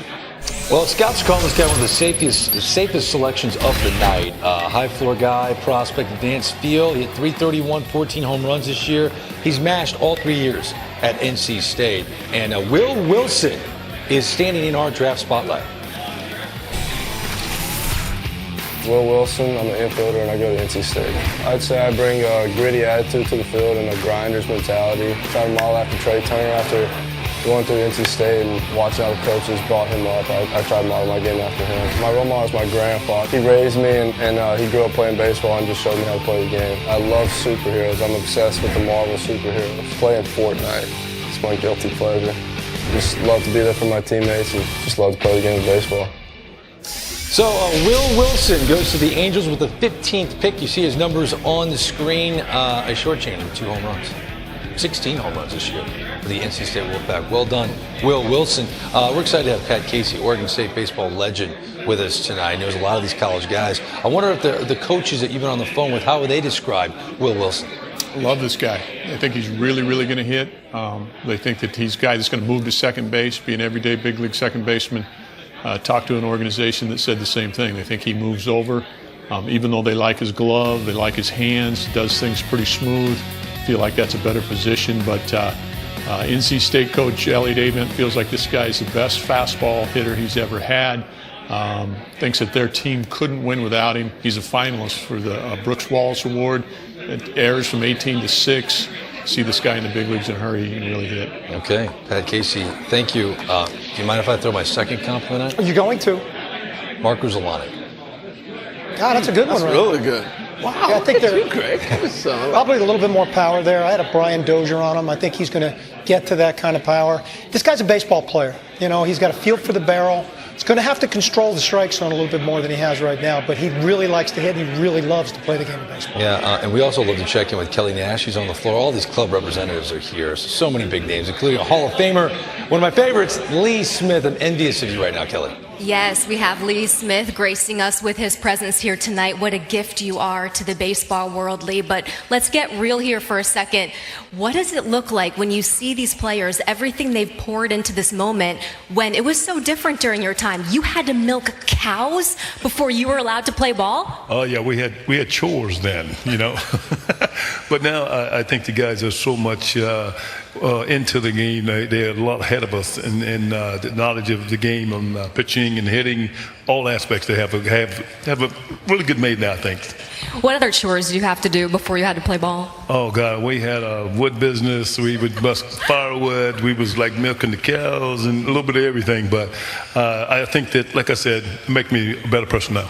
What a beautiful success story you are. One of the most dominant relief pitchers in the game. You played for 8 MLB teams across your career, but most importantly, you're joining a brand new team next month, the Hall of Fame. How much did it touch your heart to get that call? I'll tell you what, when I got the call, it was just so amazing. It's been really crazy, you know, but a good crazy, you know, and to see all the guys that I played with and against and be on that team again, it's really, really great. But I tell you what, just to think of where I came from and to be in that elite group, there's nothing better. Such a treat to interview. Thank you so much. Hey, my pleasure. Thank you, guys. Thanks for having me. Up to you, Greg. Big Lee Arthur Smith. Man, I love watching number 47.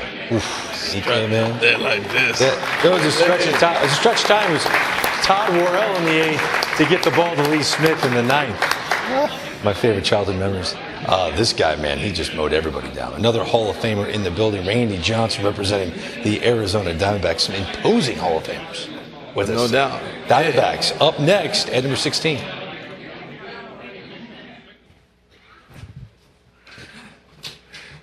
With the 16th selection of the 2019 MLB Draft, the Arizona Diamondbacks select Corbin Carroll, an outfielder from Lakeside High School in Seattle, Washington. The Washington Nationals have the next selection. Now, there's so many comps on this kid. 5'11", 170 pounds. Let the Brett Gardner comparison start. Again, not a huge kid from the Pacific Northwest. Workout freak. He's ripped. He tore up so many different showcase events, and it's got our Hall of Famer Jim Thome fired up. Thanks, guys.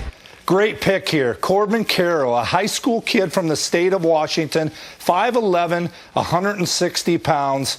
What great hit ability this kid has. As Billy Ripken says, he can really hit. Let's roll the tape here. As you can see, he stays on the baseball through the middle of the field. He's got really good hands. Obviously runs well. He got a triple there. The ball here was inside. He dropped the head of the bat on it very well. Same thing.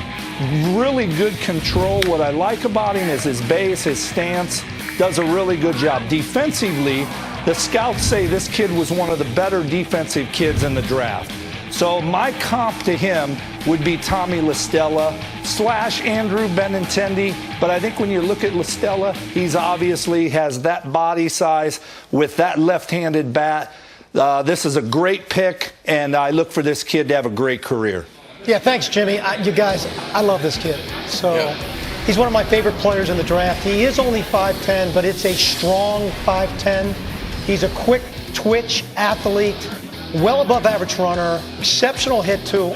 There's power in that body too. He's already hit good fastballs. I mean, well above average fastballs. He's hit out of ballparks. He doesn't really have a ton of holes in his game. So for a high school kid, he's a very mature, especially coming from the Seattle area. He's a very polished player. He's an impact player for me at the big league level. So that's one of their 7 tonight, right? Yeah, it's a good start for them. It's one of their 7. Now we'll see where they go from there. But I really love this pick for the Diamondbacks. Yeah, Carlos Collazo of Baseball America. Again, we're all talking about the Diamondbacks. One of 7 picks on this night, but it looked like they went towards the top of that best available board, right? Yeah, I think so. For us, I think that makes all the sense in the world. And again, I think he's a very well-rounded player. There are no holes to speak of. He's an incredibly bright kid, 35 ACT kind of guy, excuse me. But he's a plus runner. He has an excellent feel to hit, and I think he has one of the best plate discipline, some of the best plate discipline in the entire class. He is not afraid to spit on balls right off the edge of the zone. He'll take a walk, and then he'll be really disruptive on the bases as well. Very instinctual player, and again, no holes to speak of in his game. You heard Jim Thome's comps. I got an Andrew Benintendi. Is that too aggressive? I got a Brett Butler comp on him to throw back a little bit more. Brett Butler. Now that's a little different. There's not a lot of power in Brett Butler. Wow, Carlos. I think he does have more power than that, but that is a comp that I've gotten. All right, we're going to need a commercial break to chew on that one. Up next after the break, the Washington Nationals. 10 years ago, the Nationals took Steven Strasburg with their first overall pick in the 2009 draft. Washington is on the clock with a 17th pick. We'll have their selection next.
MLB Network. Welcome back to MLB Network's coverage of the draft. We saw Corbin Carroll go 16 to the Diamondbacks. Before that, the Angels select Will Wilson out of NC State. And you see NC State shortstops getting drafted in the first round. Trey Turner's pretty good. He's pretty good. But Will Wilson, he's good too. And he joins us now live on MLB Network. Will, it's going to blow your mind to think about this. But there's a chance someday, more than likely, you're going to be teammates with Mike Trout. What do you think of that? Man, that's crazy to think about. He's obviously one of the greatest players to watch in Major League Baseball. So I'm looking forward to hopefully meeting him one day and playing beside him too. Hey, Will, it's Harold here. We spoke earlier. You're one of my favorite players in this draft, and main reason being you're so consistent. And I love the fact of the consistency. Where does that come from, and when did that develop? I think it comes from just working really hard at the craft that I have. God's given me the ability to play this game, and I think it's just come from hard work and having great coaches and just having support behind me and continue to do what I love. Hey, Will, it's Dan O'Dowd. Besides Trey Turner, who do you kind of model your game after? I love watching Alex Bregman play. I kind of get the comp with him a little bit, the body style and stuff like that, and the hard work. I love watching that and watching him compete and play the game. Will Wilson, I know NC State legend Dan Plesac is fired up right now. I'm so proud of you. Going to the Angels with the 15th pick. Congratulations once again. Thank you very much. All right, so it's Wilson at 15, then the Diamondbacks at 16. The Washington Nationals have the next pick at number 17, the 17th overall selection inside their draft room. And Jack McKeon is here. Yeah, Trader Jack. Look at him. Jack. Yeah, senior Jack. advisor to Good, GM. Jack. He's representing the Nats on this night. Let's find out who they're taking.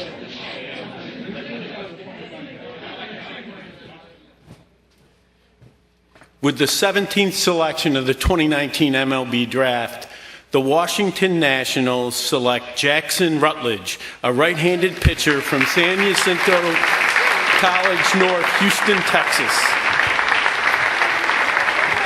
The Pittsburgh Pirates have the next selection. A big moment for Jackson Rutledge, a junior college phenom from the state of Texas. A gigantic kid, 6'8", 255 pounds. You can tell by how far he has to bend over to hug his family and friends. St. Louis kid here in New Jersey on a night where his life has changed forever. Fran Charles is with Hall of Famer Pedro Martinez for more on this gigantic right-hander. All right, guys, Pedro, there are big guys, and then there are big guys. And Jackson Rutledge, 6'8", big boy. Very imposing body, very imposing arm. I love literally everything about this kid. Power arm, power breaking ball, good movement. A body that's almost ready for the big leagues. And the kind of stuff he has, I wouldn't be surprised if he makes it to the big league relatively soon. The hitch on the elbow is the only thing that might concern me a little bit. Reminds me a lot of a Joe Kelly. When you see his elbow hitch a little bit, reminds me a lot of Joe Kelly, but this guy is an imposing body. I mean, he's strong all over the place, and his legs really hold him up on top of the mound. So I'm not worried about his balance on the mound because this kid is big all over the place. All right, sounds good. Let's go back to the main set. Fran, Pedro, thank you. This is an exciting guy. Strikeout machine. He was at the University of Arkansas, dealt a little injury, transferred with the junior college circuit, and just tore it up. And his numbers are hilarious. Like sub-1 ERA, 14 K per 9. And our own Kelly Nash is standing by, looking up at the 6'8". Yes. Jackson Rutledge. Take it away. I sure am, Jackson. I imagine you've thought of what this moment would be like for a while now. What is it like to actually live in it? It's unreal. It was a long time trying to sit there nervously, but it feels incredible right now, and obviously happy. Who doesn't love an underdog story? You transfer from Arkansas to San Jacinto Junior College. Having that decision pay off like this, it has to make this feel a little sweeter. Yeah, absolutely. It wasn't an easy decision to transfer from Arkansas, but looking back at it, I would do it 100 times. The stuff that I've learned at San Jack and how I've grown has been incredible. Some of the game's legends come from your hometown, St. Louis. You've got Yogi Berra, Ryan Howard, maybe your future teammate, Max Scherzer. Are you ready to get to work here for these Nationals or what? Absolutely. I want to be teammates with Max Scherzer as soon as I can. You earned this, Jackson. It paid off. Thank you. Back up to you, Greg. Yeah, Max Scherzer, another St. Louis kid. Jackson, well read on that one. Carlos Collazo of Baseball America. This is an interesting pick because he's not in a power conference. He's a junior college kid, and we haven't seen a junior college pitcher get drafted this high since, I believe, Kevin Apier back in the day, correct? Yeah, it's been a while. I would have to look to see the exact numbers now, just with where he's gone. But I think Jackson has some of the biggest upside of any college pitcher in this class. I mean, he's a guy who holds upper 90s velocity deep into the 7th, 8th innings of his start. And he's a huge guy, but he has a good eye for the small details of his craft on the mound. He's a guy who kind of refined his secondary stuff last summer while he was interning and rehabbing from injury. He's flashed 2+ breaking balls and a slider that he kind of developed with Rapsodo feedback. He's got a curveball that flashes plus, and I've talked to scouts that think his changeup is also a plus pitch. The arm action is unconventional. It's very short for a guy who's that big. That'll be the question, but I also think it's helped improve his strike throwing ability this spring. Yeah, Carlos, thank you. I do need to point out what the injury was. His freshman season was cut short by surgery to repair the labrum in his hip. So this isn't like something people think of injuries with draft picks. They think shoulder or elbow.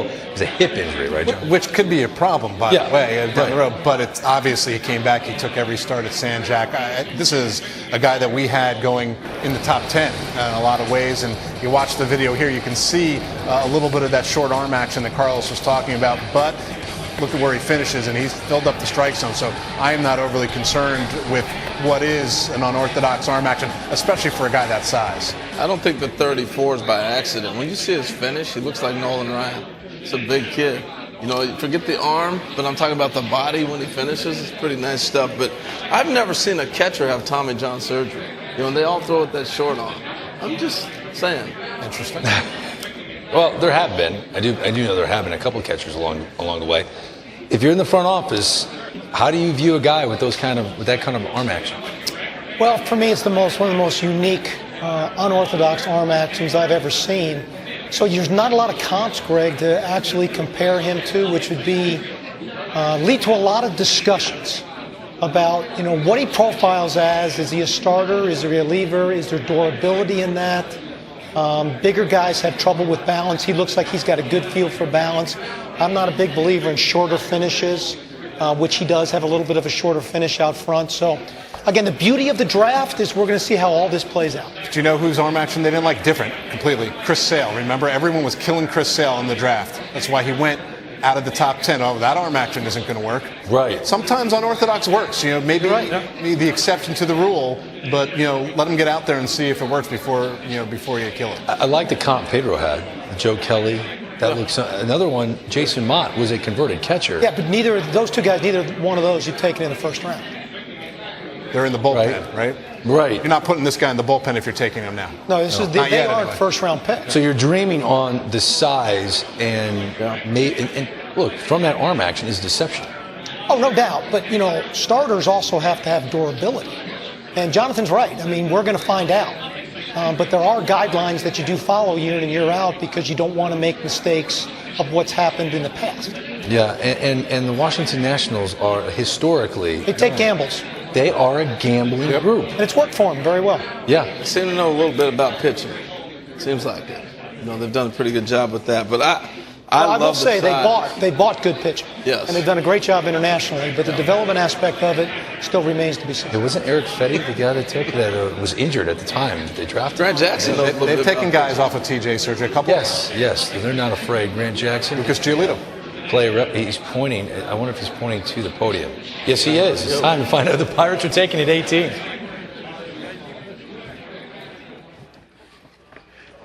With the 18th selection of the 2019 MLB Draft, the Pittsburgh Pirates select Quinn Priester, a right-handed pitcher from Cary Grove High School in Cary, Illinois.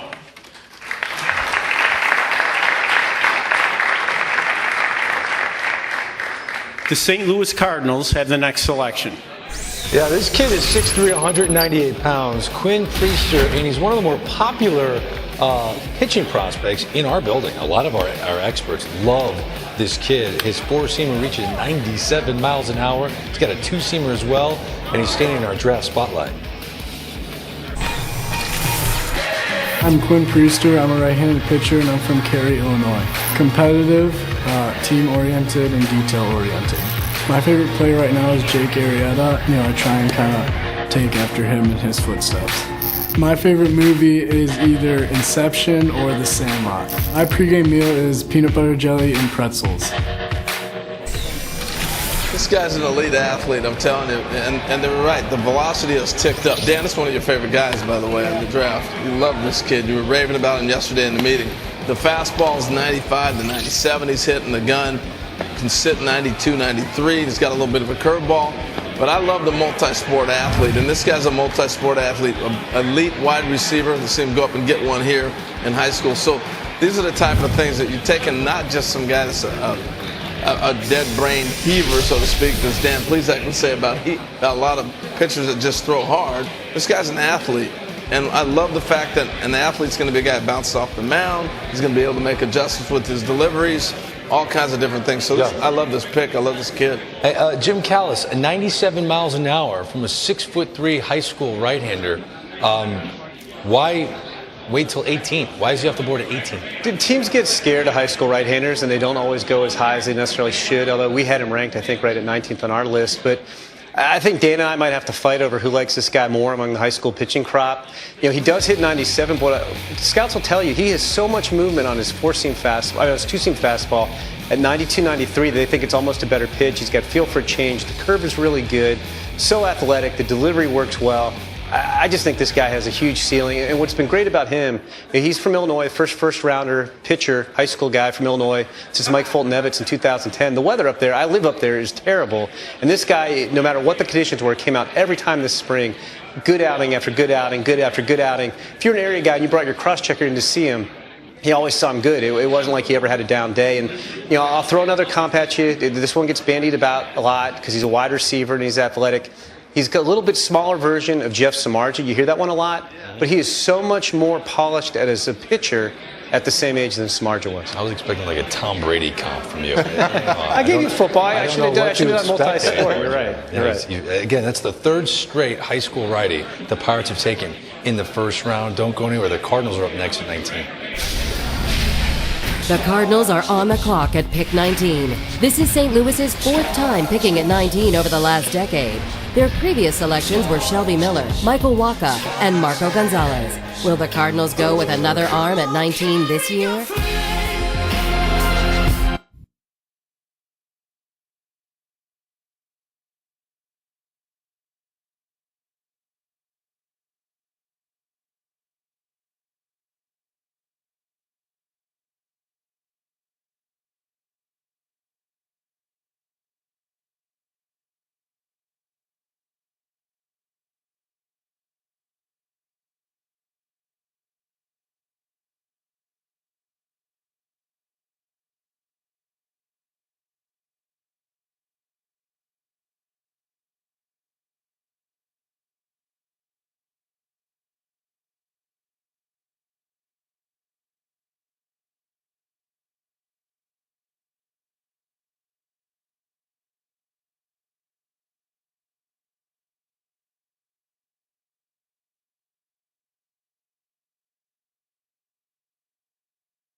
The St. Louis Cardinals are up next. They've got great success selecting pitching in the first round. Go to 2013, Marco Gonzalez, 19th overall. Jack Flaherty, 34th overall in 2014.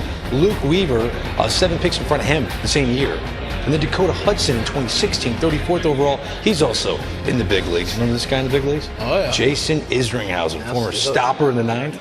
16 seasons in the big leagues, 7 with the St. Louis Cardinals. Time to find out who they're taking with the 19th pick. Tonight, it is our pleasure to introduce you to Brooke Bearden, a senior catcher for the softball team at Liberal High School in Liberal, Missouri. Brooke became a starter in her freshman year and helped her Bulldogs win 3 consecutive district titles. Last August, Brooke underwent open heart surgery. Her recovery from the operation took an unexpected turn in October when she suffered a stroke. After 3 surgeries and months of rehabilitation, Brooke is making great progress. In fact, she recently warmed up with her teammates, caught a ceremonial first pitch, and pinch ran for her best friend in the game. Brooke, all of us in Major League Baseball are pulling for you. We're proud to invite you to join me on stage to present the selection card of your St. Louis Cardinals.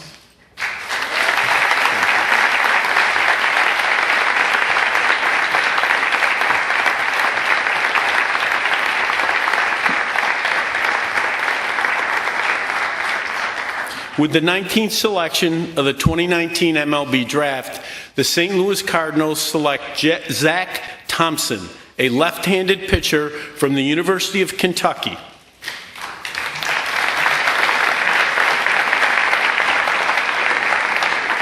The Seattle Mariners have the next selection.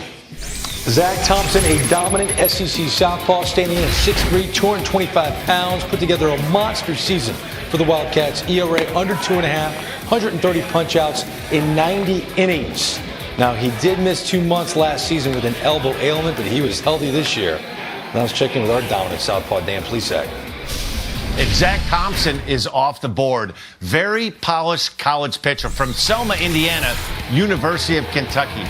4-pitch guy, pitched in the tough Southeastern Conference. He pitches with a lot of swagger, a very intense guy. Fastball, curveball, changeup, and the slider.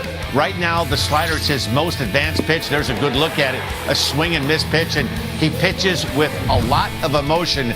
Zach has a chance to really be a front of the rotation guy and pretty athletic for a guy with as big a frame. Zach Thompson has a chance to be really good. He comes to me, he reminds me a lot of Brett Anderson, that kind of that lower 3/4 arm delivery. Zach Thompson is going to be a front of the rotation pitcher really soon. Dan, thank you. There you have Brooke making it official. Zach Thompson on the big board, going to the St. Louis Cardinals. She's there with her mother. The Seattle Mariners are up next. But we want to, yes, absolutely. What a moment.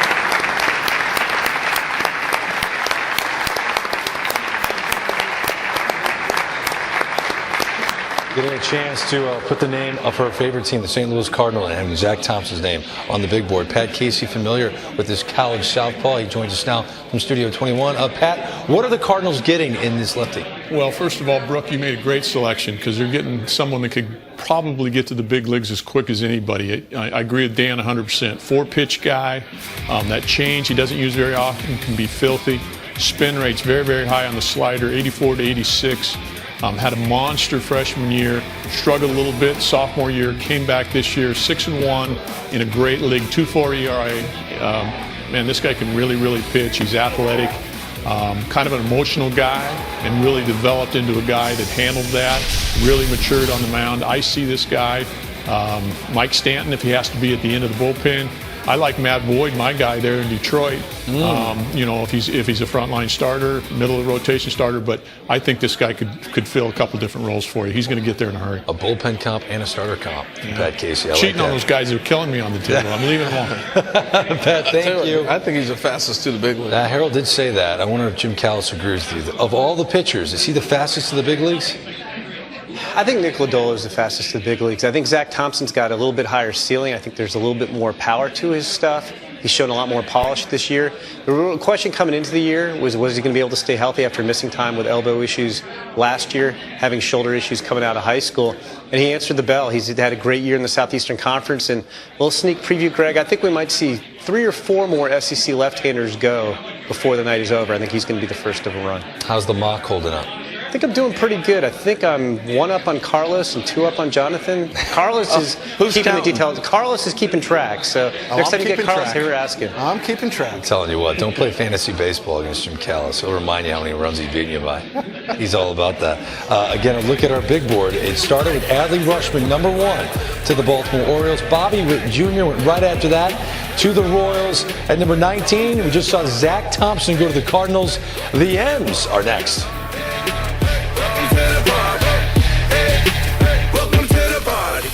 Hit 'em up, huh? Get 'em up, huh?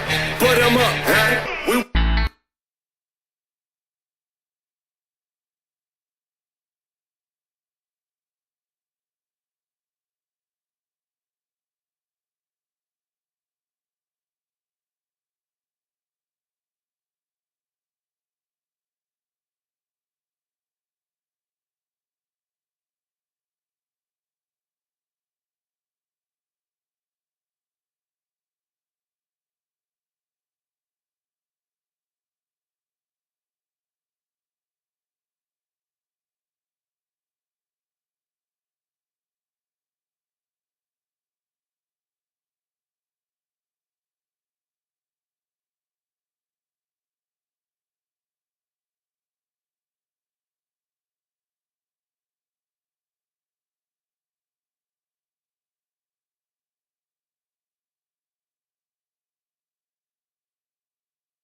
MLB Network.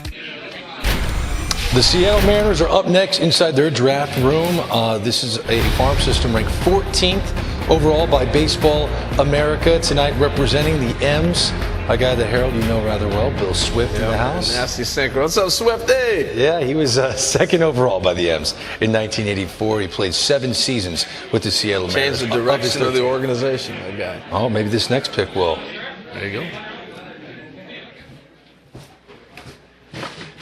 With the 20th selection of the 2019 MLB Draft, the Seattle Mariners select George Kirby, a right-handed pitcher from Elon University.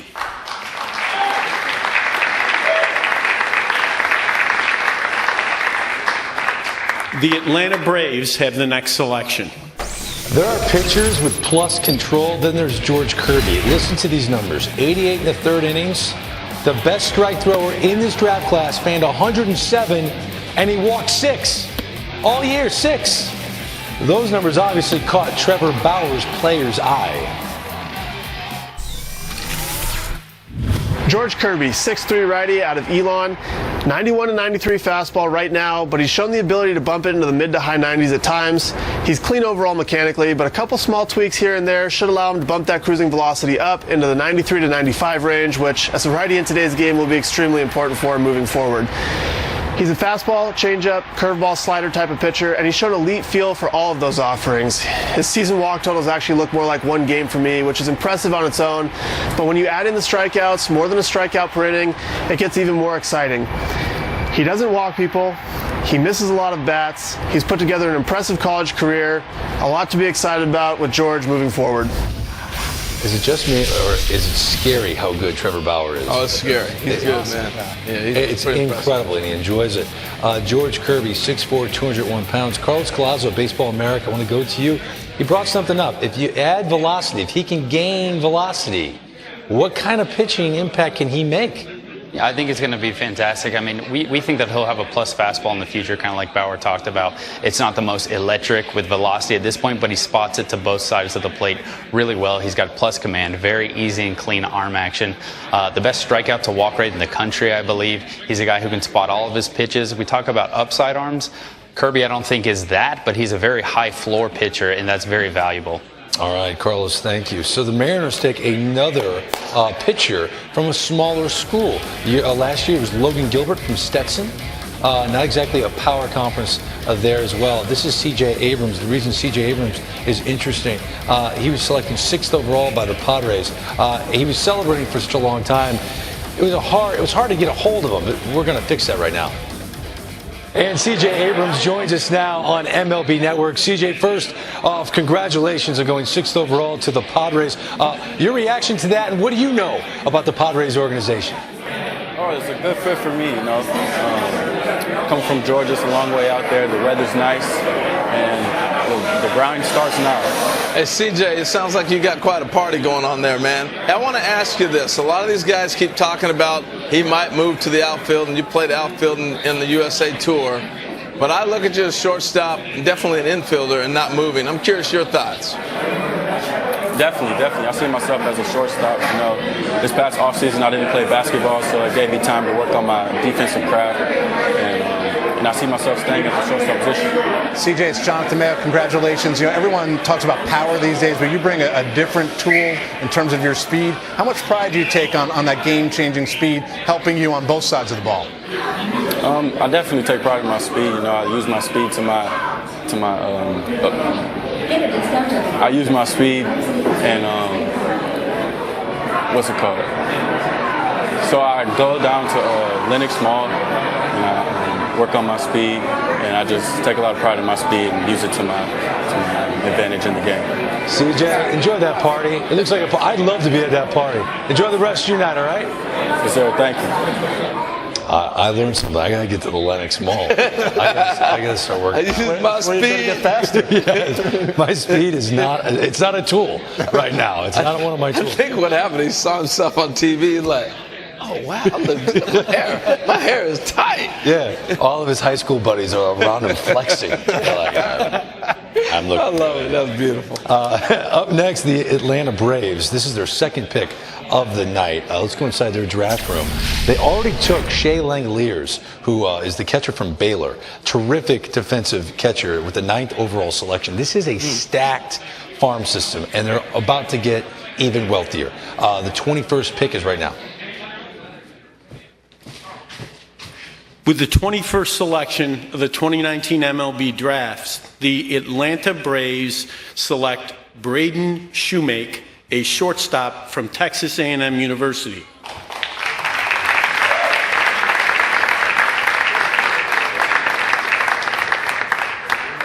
The Tampa Bay Rays have the next selection. You know, you really can't go wrong with any of the collegiate shortstops whose names have been called so far tonight. Braden Shoemaker, you're looking at right now, 6'4", lean, 190 pounds. Perhaps the best pure hitter of the bunch, and Braden Shoemaker is standing in our draft spotlight.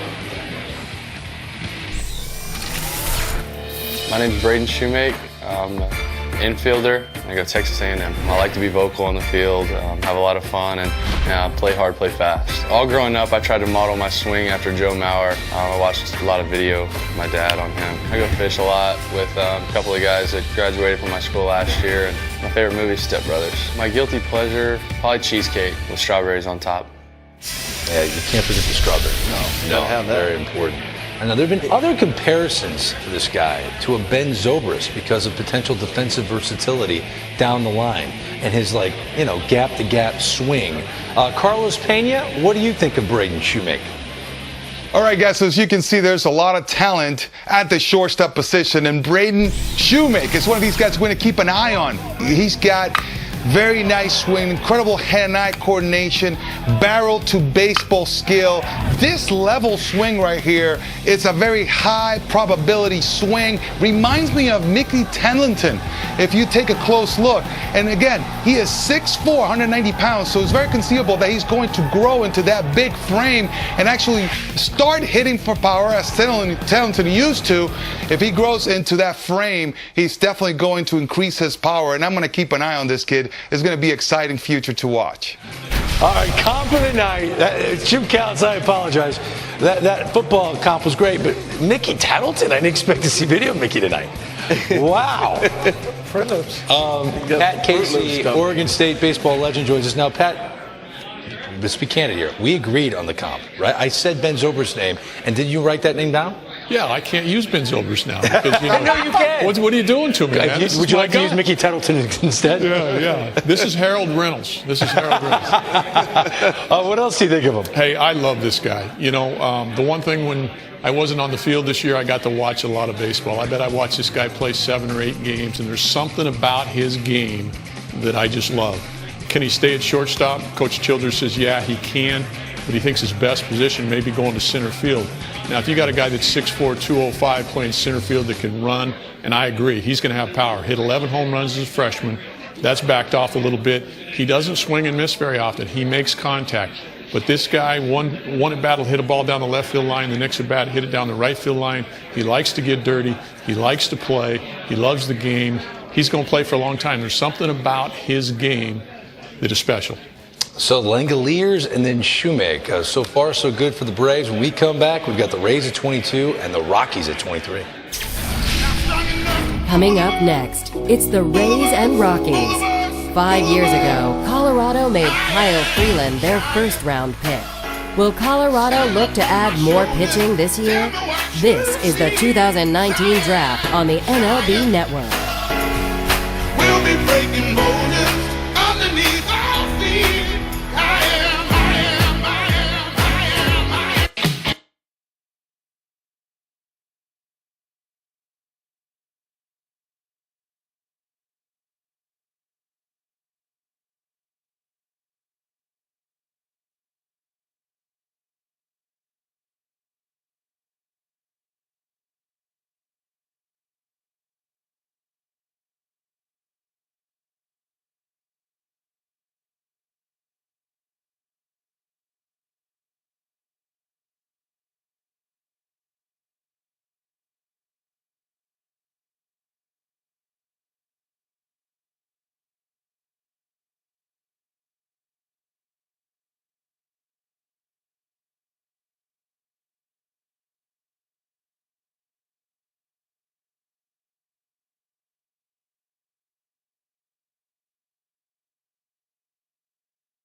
MLB Tonight.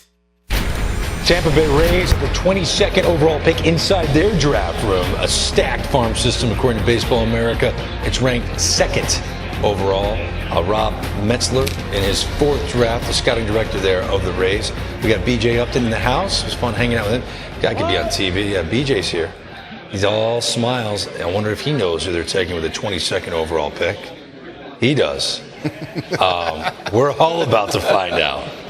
Braden Shoemaker was taken by the Braves at 21, a shortstop. Up next, the Rays at 22, followed by the Colorado Rockies at 23, and then you'll see the Indians at 24. Let's go to the podium.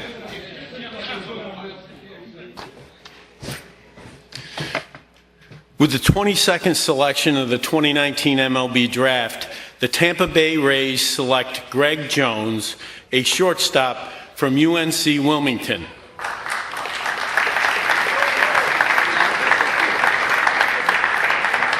The Colorado Rockies had the next selection. A draft-eligible sophomore, Greg Jones, one of the speediest prospects and top all-around athletes in this year's draft class. Many scouts giving him a maximum 80 grade for speed. Switch hitter since the age of 9 in order to give him an extra step out of the box, just to make him extra fast. All right, Jim Callis, you've been doing this for a long time. Of the first 21 picks, 7 are shortstops. Is this the year of the shortstop? It is, and we're going to see a few more coming too. Jones is really interesting to me. You know, as you noted, 80 runner, probably the fastest true prospect in the college ranks this year. Here's our college position player board. He's a switch hitter. He's got arm strength. He's got sneaky pop. You have to ask Harold in a second. He reminds me a little bit of Harold, maybe with more pop. Wow. You know, yeah, so we'll see what Harold thinks of that one. But here, look at our position player, college position player board. We just had 2 taken. I think we're going to see a lot of these guys go in the 20s. Logan Davidson's probably going to go in the 20s. Cody Hosey, I'm a little surprised his name hasn't been called by now. He's going to go right around here. Michael Bush should go very soon. Cameron Meisner, who I know Greg, you love, is going to go pretty quick. Michael Tolia, we're hearing rumblings, maybe coming off the board incredibly soon, maybe with the next pick, but we'll see. But a lot of position players here, and I believe Kelly's standing by with a guy who made life miserable for a lot of position players. I sure am, Jim. Thank you so much. You cannot miss when Randy Johnson is in the house. I'm sure you've heard that your entire career. Let's talk about this draft here tonight. I know that 1982 was not yesterday, your draft, but does this bring back some memories for you, some feelings of waiting to be drafted? Yeah, I think there's a lot of anticipation. You're wondering who's going to pick you, and all I can say is, you know, eventually you're going to be selected, and the more exciting things are to look forward to. You know, your high school or college career is possibly over, and you're moving forward, and you're inching closer to what you really want, and that's being in the major leagues. You didn't have MLB Network covering your draft. No, not back in 1982. I was drafted by the Atlanta Braves in the 4th round, and I chose to go to University of Southern California, and then my junior year I got drafted again by the Montreal Expos. I know you're pouring your heart right now, post-retirement, into your photography, rj51photos.com for everyone listening right now. What has been your favorite event to cover? Well, since I've retired in 2009, I've traveled the world for the USO as well. I've probably been to about 40 different countries supporting our men and women that serve our country. And then on my own, I've traveled quite a bit. But I'm constantly going back to Africa. It just seems to draw me back, and I'll be going back for the 4th time later in August this year. Wow, congratulations and well-deserved. Thank you. Back up to you guys. Kelly, thank you. Thank you so much. What a deep guy, Randy Johnson. That's your Victoria Alba. I miss watching him play. He could play, man. It was fun. He had passion behind the plate. My favorite catcher. Bought it. Every single game. Wow. The Rockies are up next. With the 23rd selection of the 2019 MLB Draft, the Colorado Rockies select Michael Toglia, a first baseman from UCLA.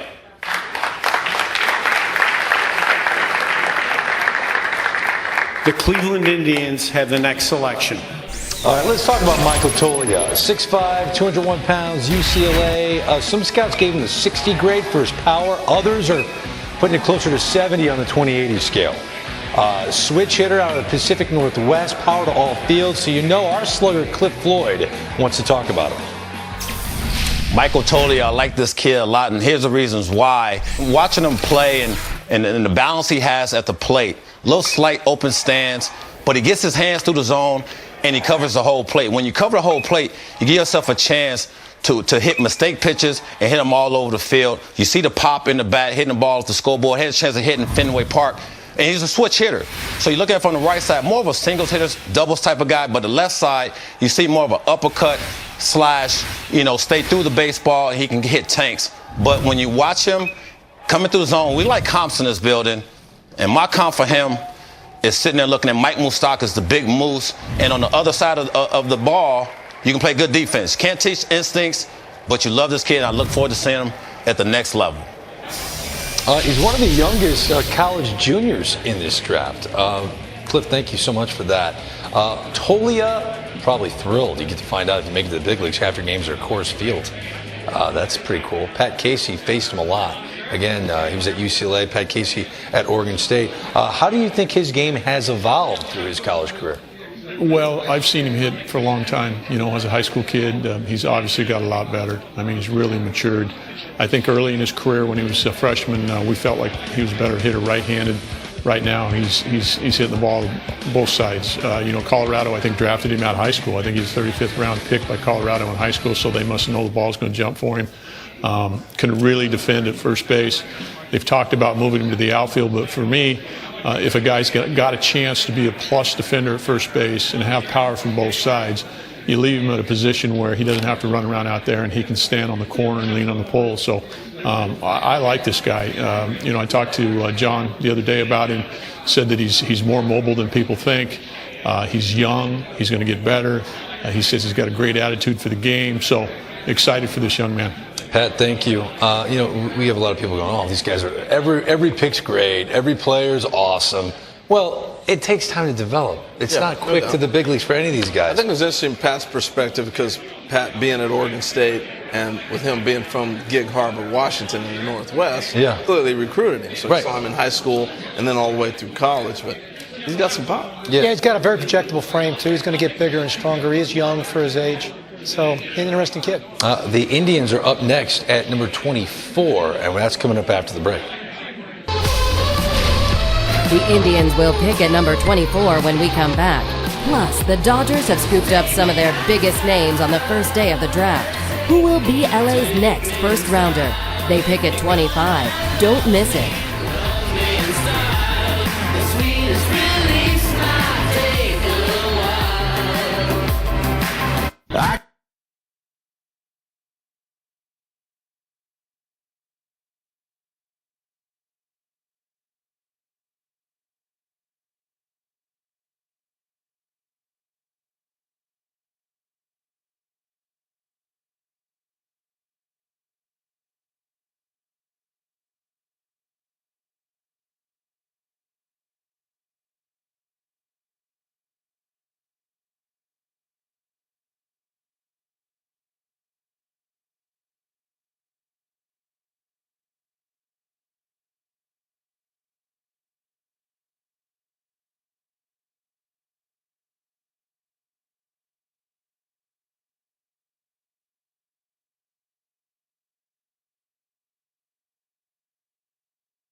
1 year ago, the Cleveland Indians took catcher Bo Naylor, 29th overall. Tonight, the 16th best farm system in the game, according to Baseball America, is going to get richer. The Indians have the 24th selection.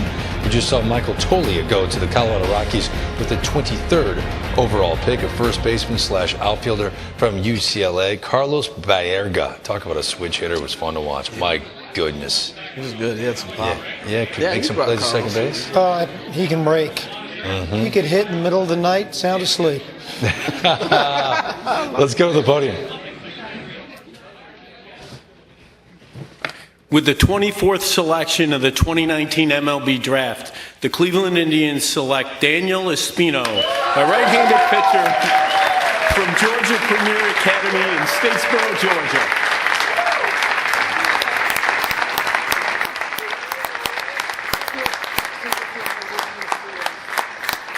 The Los Angeles Dodgers have the next selection. I mean, Jonathan Mayo, when you're looking at just pure raw stuff, if you had to rank raw stuff from the high school on the high school level, is this kid number one? Yeah, I think so. Just on pure stuff alone, without question. I mean, the fastball is electric. He's got secondary pitches.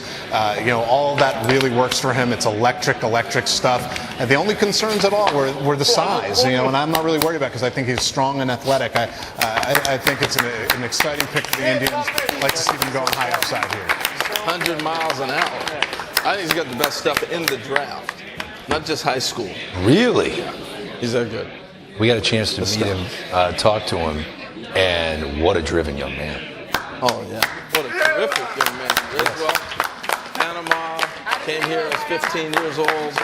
Just to make that move to come here and play and grow up and spend time here is fantastic. You see him meeting the commissioner. And how cool is this?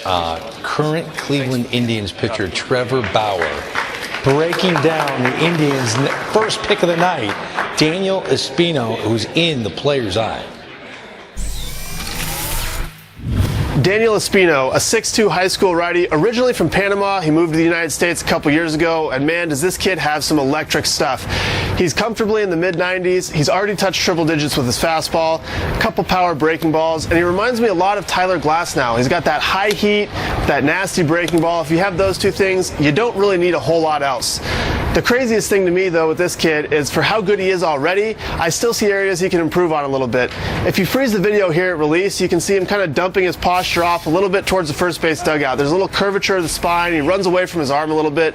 He actually reminds me a little bit of a young me in that position. If he tightens up that arm action a little bit, solidifies that posture, he's going to throw even harder with better command than he has right now, and I got to tell you, that's a very scary thought for all the hitters who are going to have to face him. I wish I was half as good at TV as Trevor Bauer. I tell you what, Daniel needs to call Trevor and say, I'm working out with you this winter. Right? I mean, how cool is that breakdown? I was thinking the same thing, though, about the comment you made. I wish you were half as good as Trevor. You were thinking about that as well. Makes a lot of sense. You're not the only one. Kelly Nash is with the young man who's so excited right now. Daniel Espino, drafted by the Indians. Take it away, Kelly. Daniel, this is the only thing that you've ever wanted. To come here from Panama to play baseball, you did it. You made your dream a reality. What does it feel like? It feels great, but all the honor and glory is for God. If it wasn't without him, I wouldn't be standing here. So thanks to him, I'm here. You have such an amazing perspective on life, and here to share this moment with you, your entire family, your parents, your brothers, even Grammy made the trip. What does it feel like to share this with them? Oh, it's amazing. I mean, we spend some time together. I don't get to see him that much, but we really enjoy the city. And arriba Panamá, vamos. Arriba Panamá, arriba. Un saludo para toda la gente allá en Panamá. Los quiero mucho. Let's talk about Mariano Rivera, your idol in this game. You've been watching him since you were a little boy. What does it mean to you to earn this moment right outside where he became a legend? It means a lot. I mean, I grew up watching him, and I still want to be like him. Hopefully I get to see him sometimes. I may get to meet him, but I mean, it feels good. You said God has a plan for you. How about this plan to make you an Indian? Yeah, it's amazing. Thank you. Congratulations. Thank you. Up to you guys. Kelly, thank you. You know, based on stuff and his age, how can you not see this kid eventually evolve into an ace of a rotation? With that kind of arm at such a young age. Carlos Collazo, the last 7 first-round picks from the Cleveland Indians have all been high school players. Add Daniel to the mix. What do you think of this selection? Yeah, I think it's a fantastic selection. I mean, this guy has some of the best upside in the entire class. You guys said it. He's got the best pure stuff in the class, high school or college. It's a fastball that he gets up into the mid to upper 90s with excellent life. He cuts it and runs it. He's got 2 potential plus breaking balls. He's flashed both plus. I think it's a matter of just getting those more consistently, but he's shown it enough. This reminds me of the Indians pick last year, Ethan Hankins out of Georgia after their Bo Naylor selection, but 2 flame-throwing Georgia prep arms. I think it seems that they're not afraid to take guys who have maybe an unconventional arm action. There's some length to Daniel Espino's, but he has elite lower half mechanics. Now, obviously, Trevor Bauer can break that down better than me, but I think what does stand out is how well he gets his lower half off the mound. Yeah, you know, when I saw him pitch on video, the first guy that he reminded me of was the late Jose Fernandez. Yeah, we got those comps last summer when he was dominating everyone. Yeah, I don't know what you think, Harold. Carlos, thank you. I don't know what you think, but that's who he reminded me of. No, he's the closest thing to that. I look at just the pure stuff. Last year, a couple years ago, we talked about Green. Hunter Green. Hunter Green, the 100-mile-an-hour fastball. But Hunter's ball didn't move like this. He didn't have that hiding ability to hide a ball and throw it by somebody. But, Dan, I'll let you take you through these numbers. You go right ahead and take us through the scouting report. Well, I mean, it's a 70 fastball, curveball's 55 slider. I mean, all of the grades are above average. Harold, he's a sub-6, right at 6 foot right-hander. There's a little bit of length in his arm. He's going to have to continue to work on his command and control. I didn't necessarily see the same life on his fastball. I saw more carry through the zone and late life through the zone. At times he gets in little problems because he doesn't get planed because of the size. I think it just gets down to balance. The key for him, is just going to be his overall ability to develop his athleticism in conjunction with his field. You gotta like the kid, though. You really have to. The Dodgers with the 25th pick up next, and here representing the Los Angeles Dodgers is Ron Cey. Played 17 years in the big leagues, 12 with the Dodgers. He was a 3rd rounder in the June secondary draft back in 1968. There you go. Ron Cey. Let's see who the Dodgers are taking.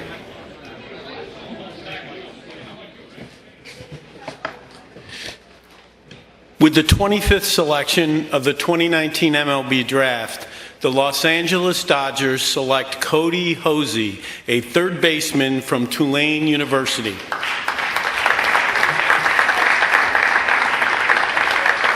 The Arizona Diamondbacks have the next selection. This is an interesting player. He nearly signed last year after being drafted by the Royals in the 35th round. He decided to come back. He stayed at Tulane. After hitting just 5 home runs total between his freshman and sophomore years, he exploded for over 20. Our 3rd baseman, Mike Lowell, has more on Cody. Thanks, guys. Cody Hosey out of Tulane, 6'4", 200-pound 3rd baseman. I tell you, this is the breakout slugger of the draft, in my opinion. Really didn't do much his first 2 years at Tulane. Has really come along this year as a junior. You see here, real nice movement at 3rd defensively. Can make the plays to his left and right and coming in. His power is ridiculous. Handles off-speed pitches, shows he has plus power, foul pole to foul pole. Right here, taking a nice pitch opposite field. High fastball, we can take care of that too. He's the type of guy who barrels up the ball, great plate discipline, walks more than he strikes out. And from a mechanical standpoint, this is what I love most about him. Look at minimal head movement in his approach from the beginning of the stride to contact. Looks like a guy who can really move up a system quickly. Back to you guys. Mike, thank you. Hosey off the board to the Dodgers with the 25th overall selection, 23 home runs. Flirted with a 400 batting average. Jim Callis, if I told you a year ago that Cody Hosey would be the 25th overall pick, what would you have said to me? I would have said who? Because he wasn't on my radar as a draft-eligible sophomore, I'll be honest. And you can see from that video, he looks great at the plate. I mean, for a big guy, it's not a real long swing. And what I like is, we do all these prospect shows, Greg. I like sluggers who can hit. And this guy, it's a compact swing. It's a disciplined approach. There's great leverage in there. I think this guy, it's not raw power that he just has. He has usable power, which he got into this year. I also like the fact that for a big guy, he moves pretty well. You're going to keep him at third base. I don't think he's going to have to move to first base. It's a really nice pick here. This was a guy who was even being talked about, maybe, flirting with the top, 10, going in the mid-teens. Great value here for the Dodgers at 25. All right, so the Dodgers' first pick of the night, a power bat at the hot corner. Coming up next, we got another pick for the Diamondbacks, and then it's the Cubs' turn. The Diamondbacks are on the clock with the 26th pick of the draft, and the Cubs are on deck at 27. Will it be an arm or a bat for these National League clubs? We'll find out next. I never wanna see you walk away. 'Cause one of these things is not like the others. Living in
MLB Network.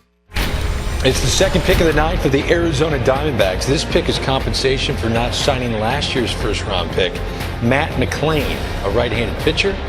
They already selected Corbin Carroll out of the Pacific Northwest, a center fielder, not a big kid, 5'10", but everyone loves him. Strong, wiry kid. They took him with the 16th overall selection. Let's find out who they're taking at 26.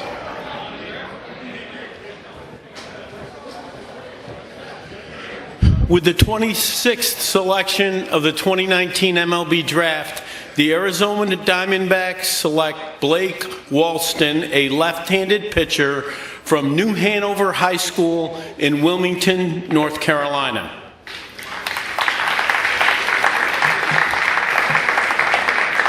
The Chicago Cubs have the next selection. Okay, this is interesting. This is a projectable 6'4", 172-pound southpaw. Yeah, he's thin. Committed to NC State. Again, he's the second selection of the night. And Jim Callis, is this part of the strategy? Does the strategy, in terms of money for the Diamondbacks, the second of 7 picks on day one, start now? It does. Blake Walston's not going to come cheap, but I'll up your projectable, Greg. Let's go ultra projectable at 6'4", 172. The people saw Diamondbacks at Blake Walston's games a lot this spring. A lot of guys were really intrigued by him. Weren't sure if he's going to be signable. He's going to be signable for the Diamondbacks, who have more money than anybody. This is a guy who led the state in passing yards in North Carolina, led his team to a football championship 2 years ago. He's so athletic. You know, you can see 93, you can also see 85, but he can put on probably 50 pounds. He's going to have a lot more velocity. He's got great feel for spinning the ball. It's going to be a plus curve once he gets stronger. And you just love the athletic and projectability about this guy. I mean, this is, as our good friend John Harwood said, this is what they look like when you're talking about projectable high school pitchers. I mean, this guy can get so much better, and he's already pretty good. So they got the high school outfielder in Carroll, the 16th pick. They go with a projectable high school lefty. Again, this is something we have to pay attention to, right? The bonus pool money, Dan O'Dowd. Yeah, exactly. And now it's allowed them to not just take gambles. Because I don't think this kid's necessarily a gamble, because it's an exceptional athlete. He really has a feel for what he's doing. He's got a quick arm. But it's more of a type of pick where you're going to have to buy him out of school at this part of the draft. Now they've got the flexibility to do that. Yeah, I think, we had him projected maybe closer to the bottom of the round. Maybe they found out that there was going to be a team that was going to take him before that. They have the flexibility. They could take him now and then wait to see who floats down to them. They can do whatever they want in this draft, and they know that they can use that money wisely.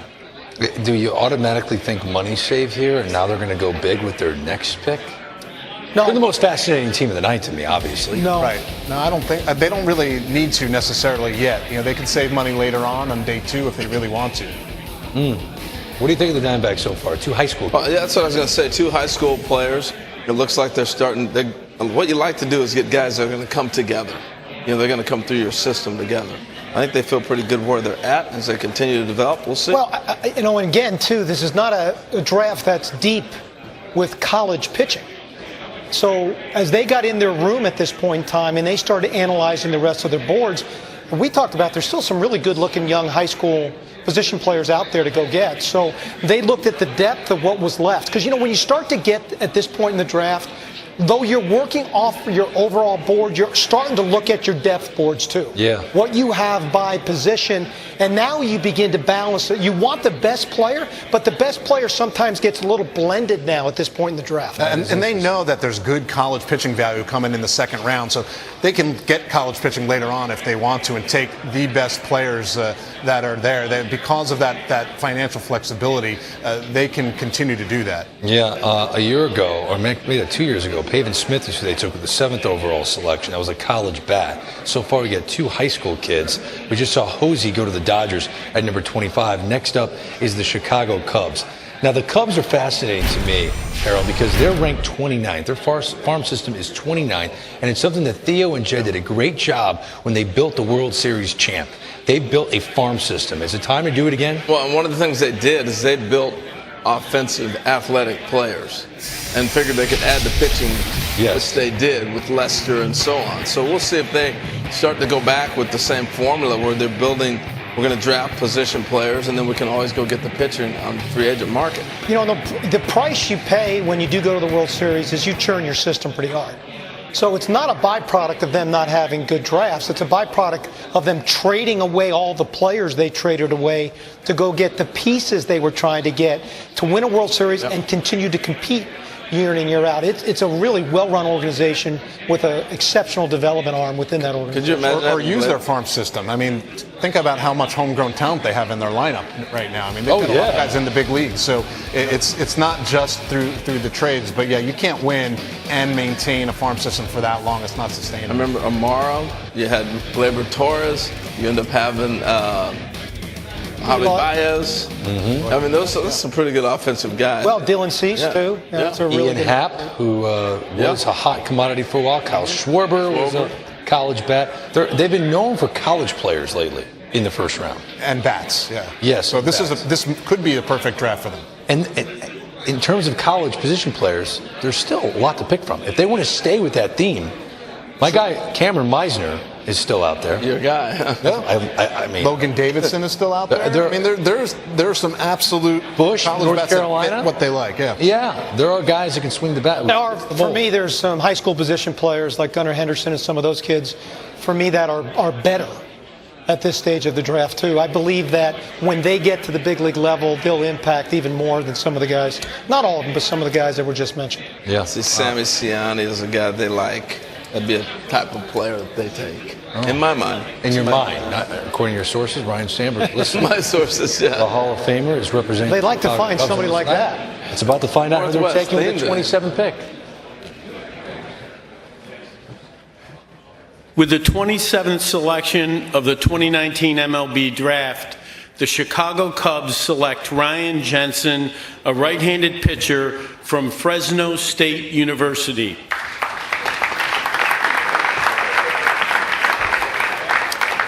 The Milwaukee Brewers have the next selection. Yeah, high school, What you got on your mark now, buddy? Oh, well, that just blows up. But Ryan Jensen might have the best fastball in the draft that people aren't talking about.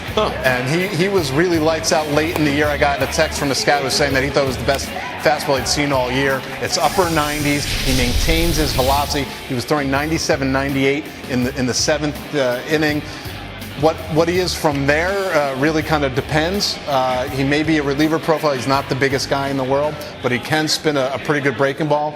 I think you send him out as a starter, but you could shorten him up and get him to the big leagues pretty quickly. You know, when I saw this pick, I immediately looked up the top 100s for you guys to see where he was ranked.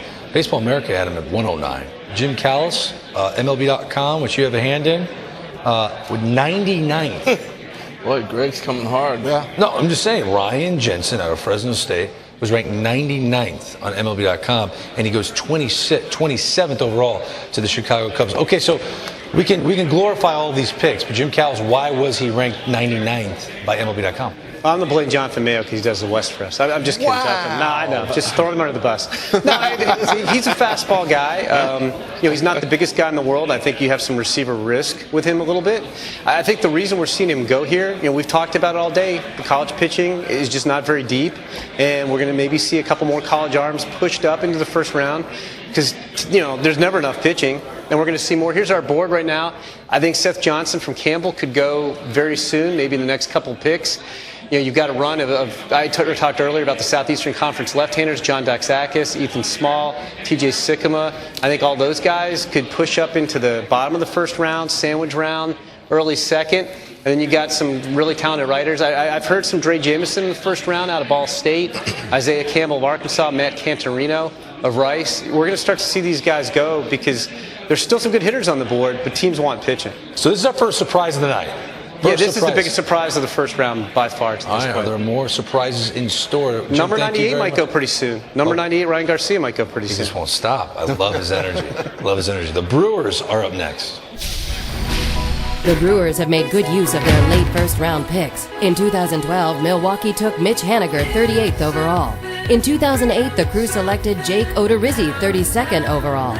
And all the way back in 1983, our own Dan Plesac was selected by the Brewers 26th overall. Who will they take at number 28 this year?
Oh, how's it going so far, guys? Oh, this is great, man. We got our first big surprise. Yes.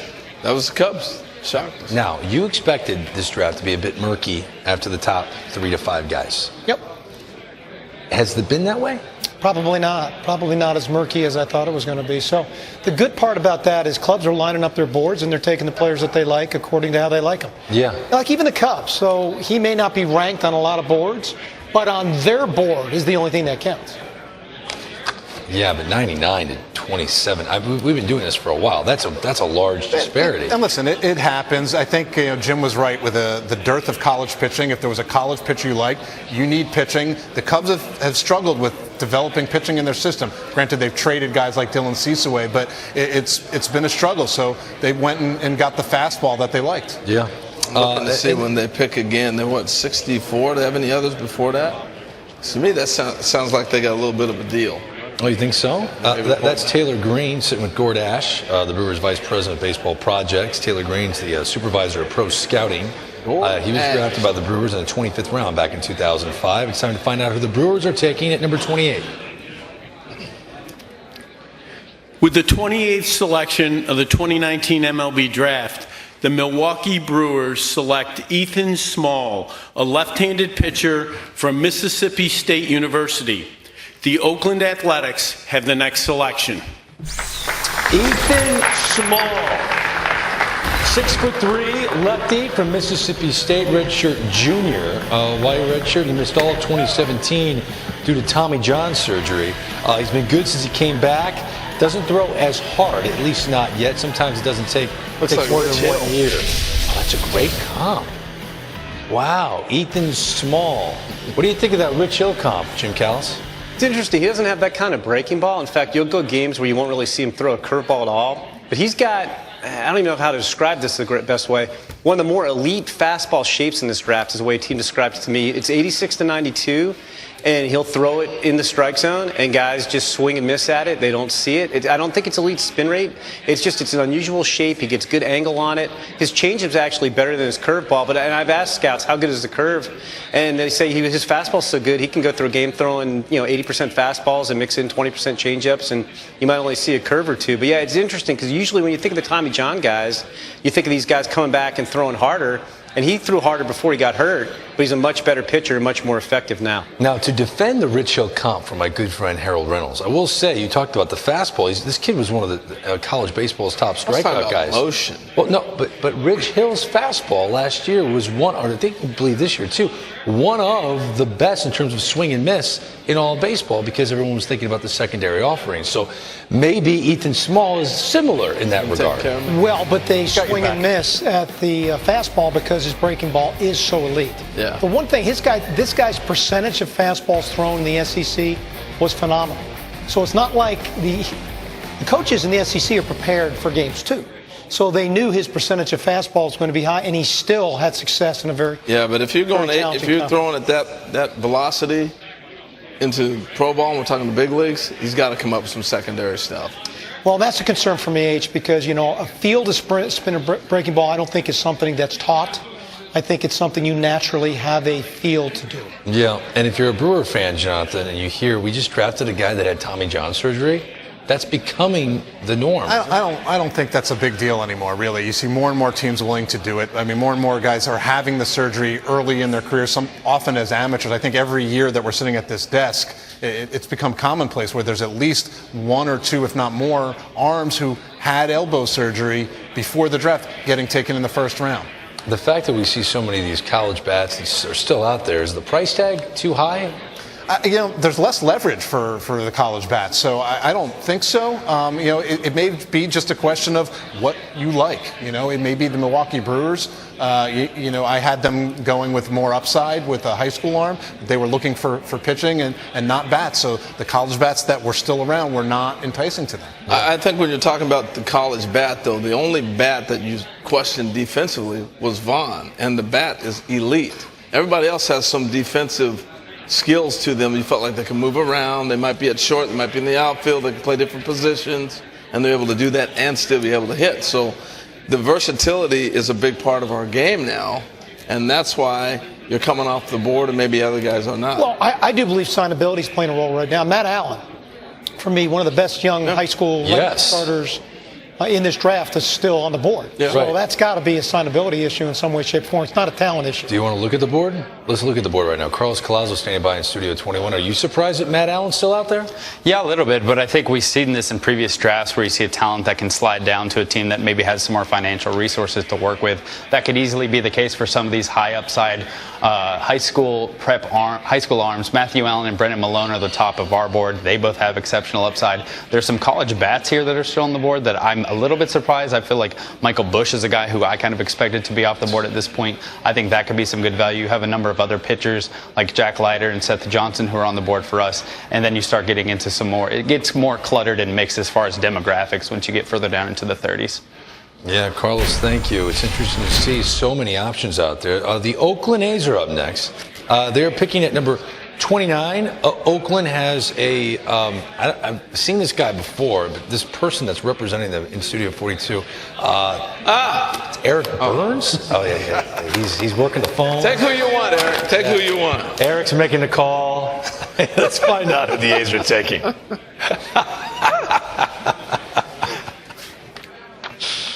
With the 29th selection of the 2019 MLB Draft, the Oakland Athletics select Logan Davidson, a shortstop from Clemson University. The New York Yankees have the next selection. All right, Logan Davidson, he lit it up at Clemson for 3 seasons. Although when he went to the Cape, last 2 summers, it was a different story. He's a switch-hitting shortstop plus raw power. Mark DeRosa wants to weigh in. D-Ro, I have the feeling you really like this pick.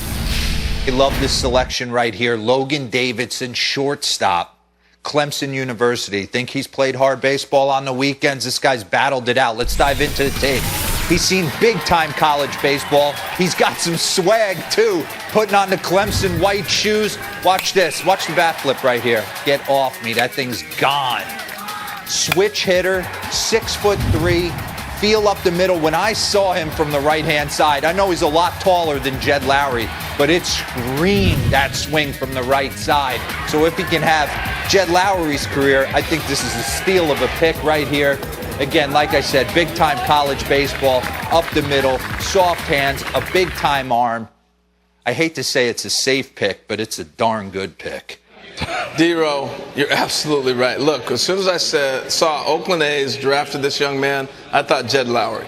What you got to do is imagine what you've seen before. Switch hitter, college guy. Jed went to Stanford. This guy comes from Clemson. He's got the power, think that can grow. You can see him moving around the diamond like Jed did. You can imagine that. When you look at this player, if you're Oakland sitting in that room, you're looking at a younger version of Jed Lowry. And I can see why he landed with their pick. I think it's a great pick. I think it fits everything they're doing.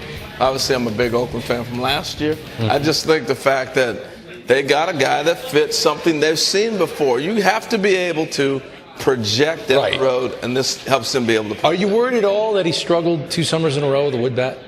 Does that bother you at all? It would bother you, but I think he's going to get stronger. If you look at his physique, to me, the wood bat, the translation from metal to wood is all about getting stronger. And I think he's got size where he's going to be able to get a little bit stronger and bigger in the strength. Sure, absolutely. But I know that Eric and the group there probably vetted that out over and over again.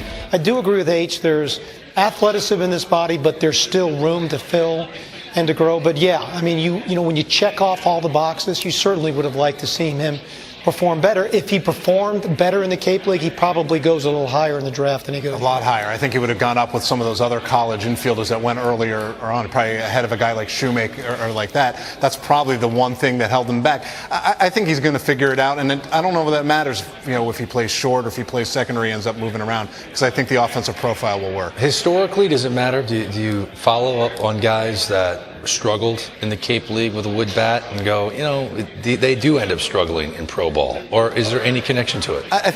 There is connection. I mean, guys that generally hit in the Cape who also hit during the year tend to perform well right out of the gate. I think there'll be a transition for him over a long period of time. The one thing with anything like the Cape or showcases, it's still a relatively small sample size. You need to go out and watch him play, give him 500 at-bats with wood in his hands and see what happens from there. All right, we're already up to number 30 in the first round, and it's time to look inside the draft room of the New York Yankees. This is a farm system that's ranked 20th overall. Their top 5 prospects include 4 pitchers and 1 outfielder. So keep that in mind. Again, that's all ranked by MLB.com. Oh, look at Nick Swisher. Nick Swisher is the Yankees special advisor, very special advisor.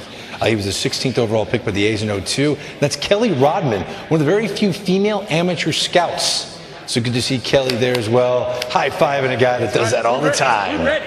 Nick Swisher in the house as the Yankees are set to make their first selection of the night. Let's go to the podium.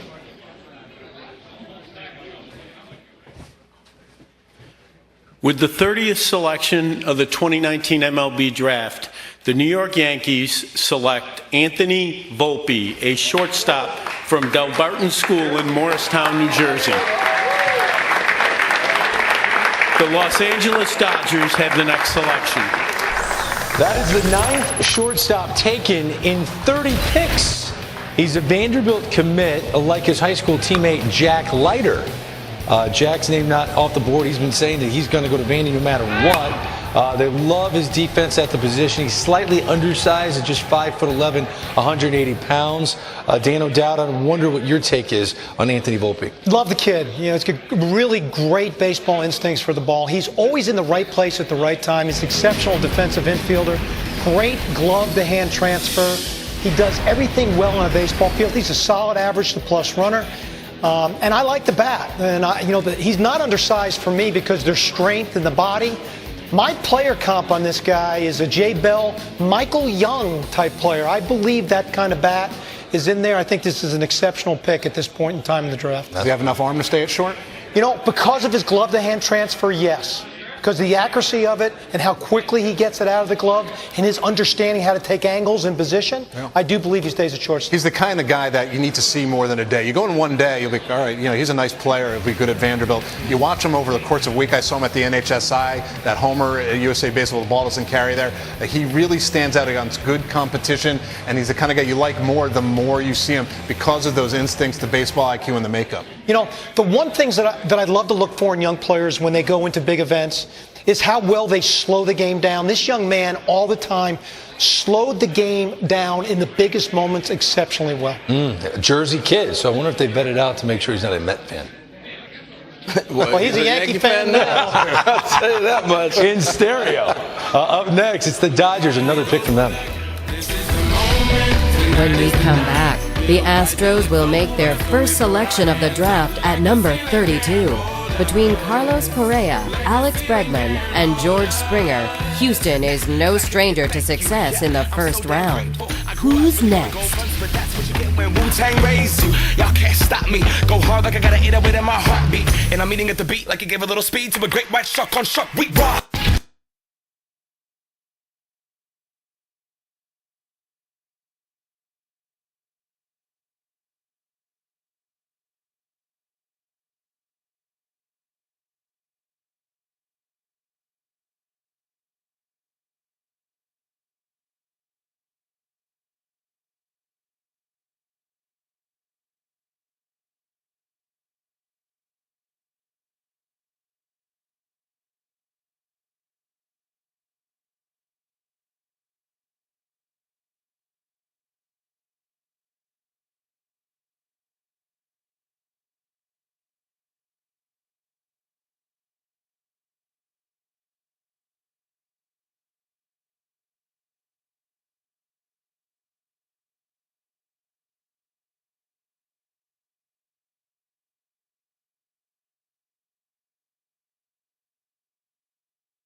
MLB Network.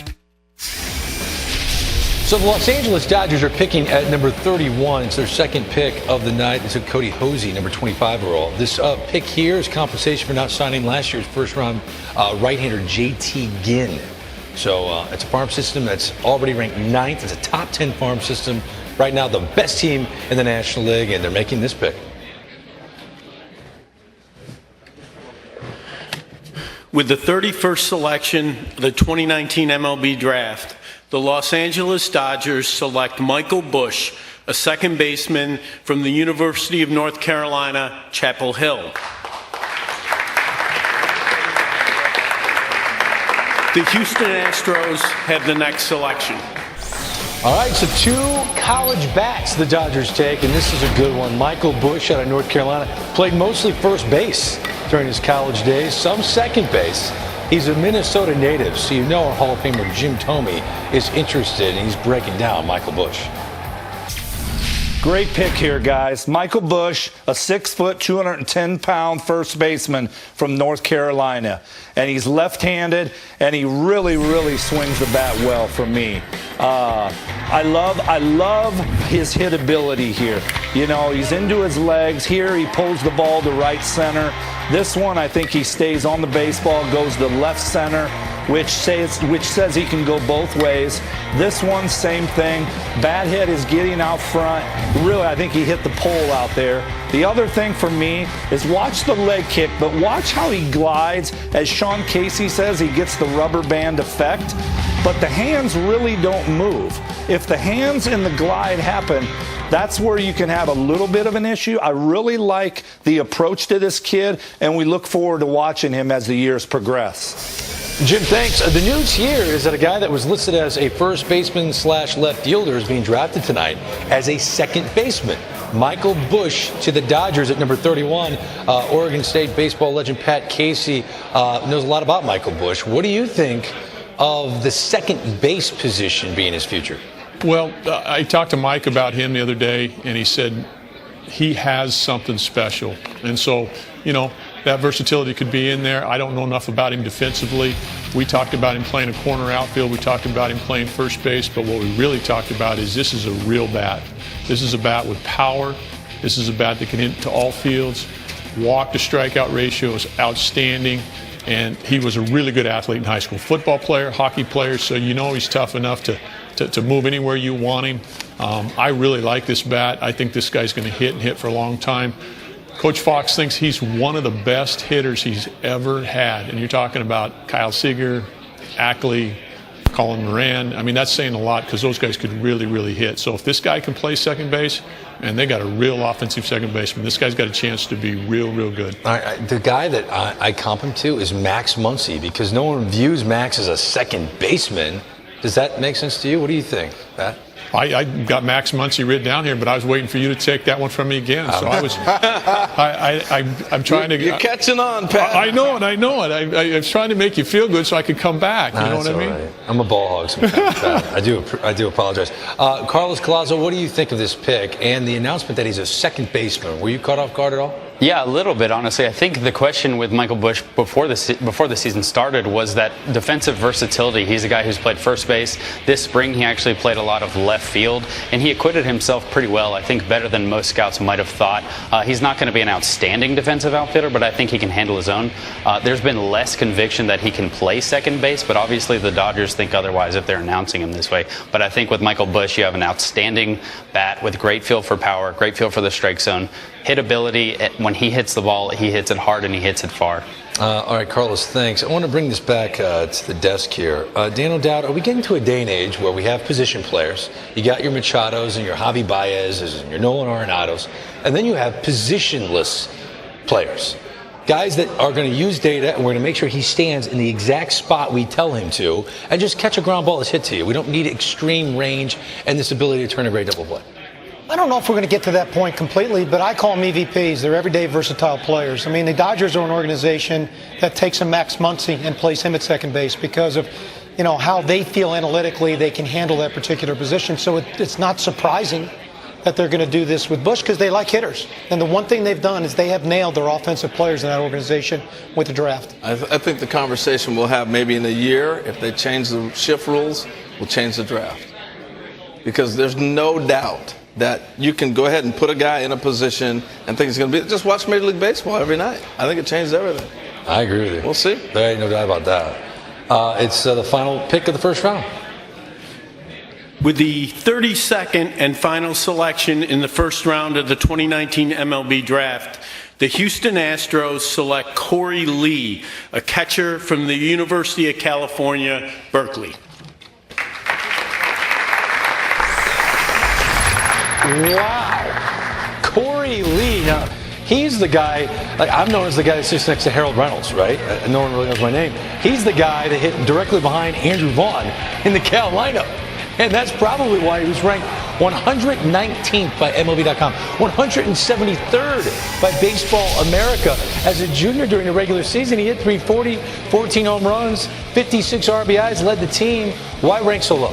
Well, I mean, because he hadn't done it really before this year all that much, and he had two tools that showed up before this year. Power arm, like a 60, maybe even a 70 arm, according to some scouts, and power bat. Is kind of that prototype of what sounds like a backup catcher. Then the hit tool came along a lot this year, and he became a much more interesting all-around catcher. He hit behind Andrew Vaughn and took advantage of it. He also took advantage of having scouts in the stands a lot, although it's not like the Houston Astros were scouting Andrew Vaughn after a short period of time. So they must have been on him for quite some time. We talk about the dearth of college pitching. There's not a lot of catching in this draft class either. So they went out and got a guy that they thought would be a big leaguer. Yeah, and Corey Lee, congrats to you. The catcher being drafted as the final official pick of this first round. But we have many more to come. Don't you worry about that. But in case Baseball Commissioner Rob Manfred thinks his night is over, hold the phone. Mr. Commissioner, you're going to join us on the desk. We will be joined by Rob Manfred after this on MLB Network.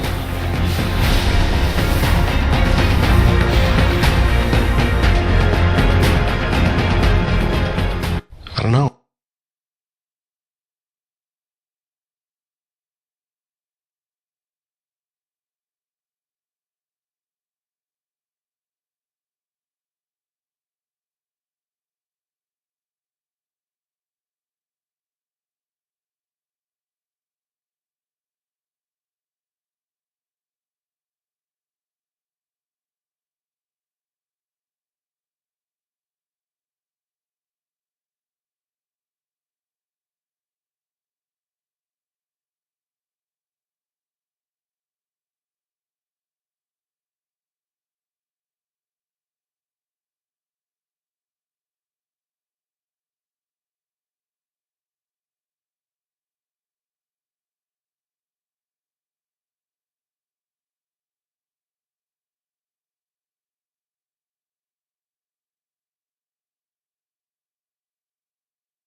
We look forward to this interview every single year. The first round is officially done.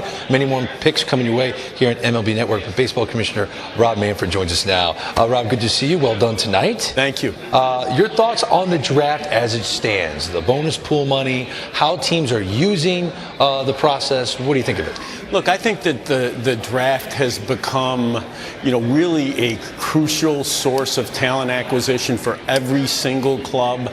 I think that the bonus pool system has given us some cost control, but yet flexibility for clubs to, use the pool money in the way that they feel is strategically the best for their club.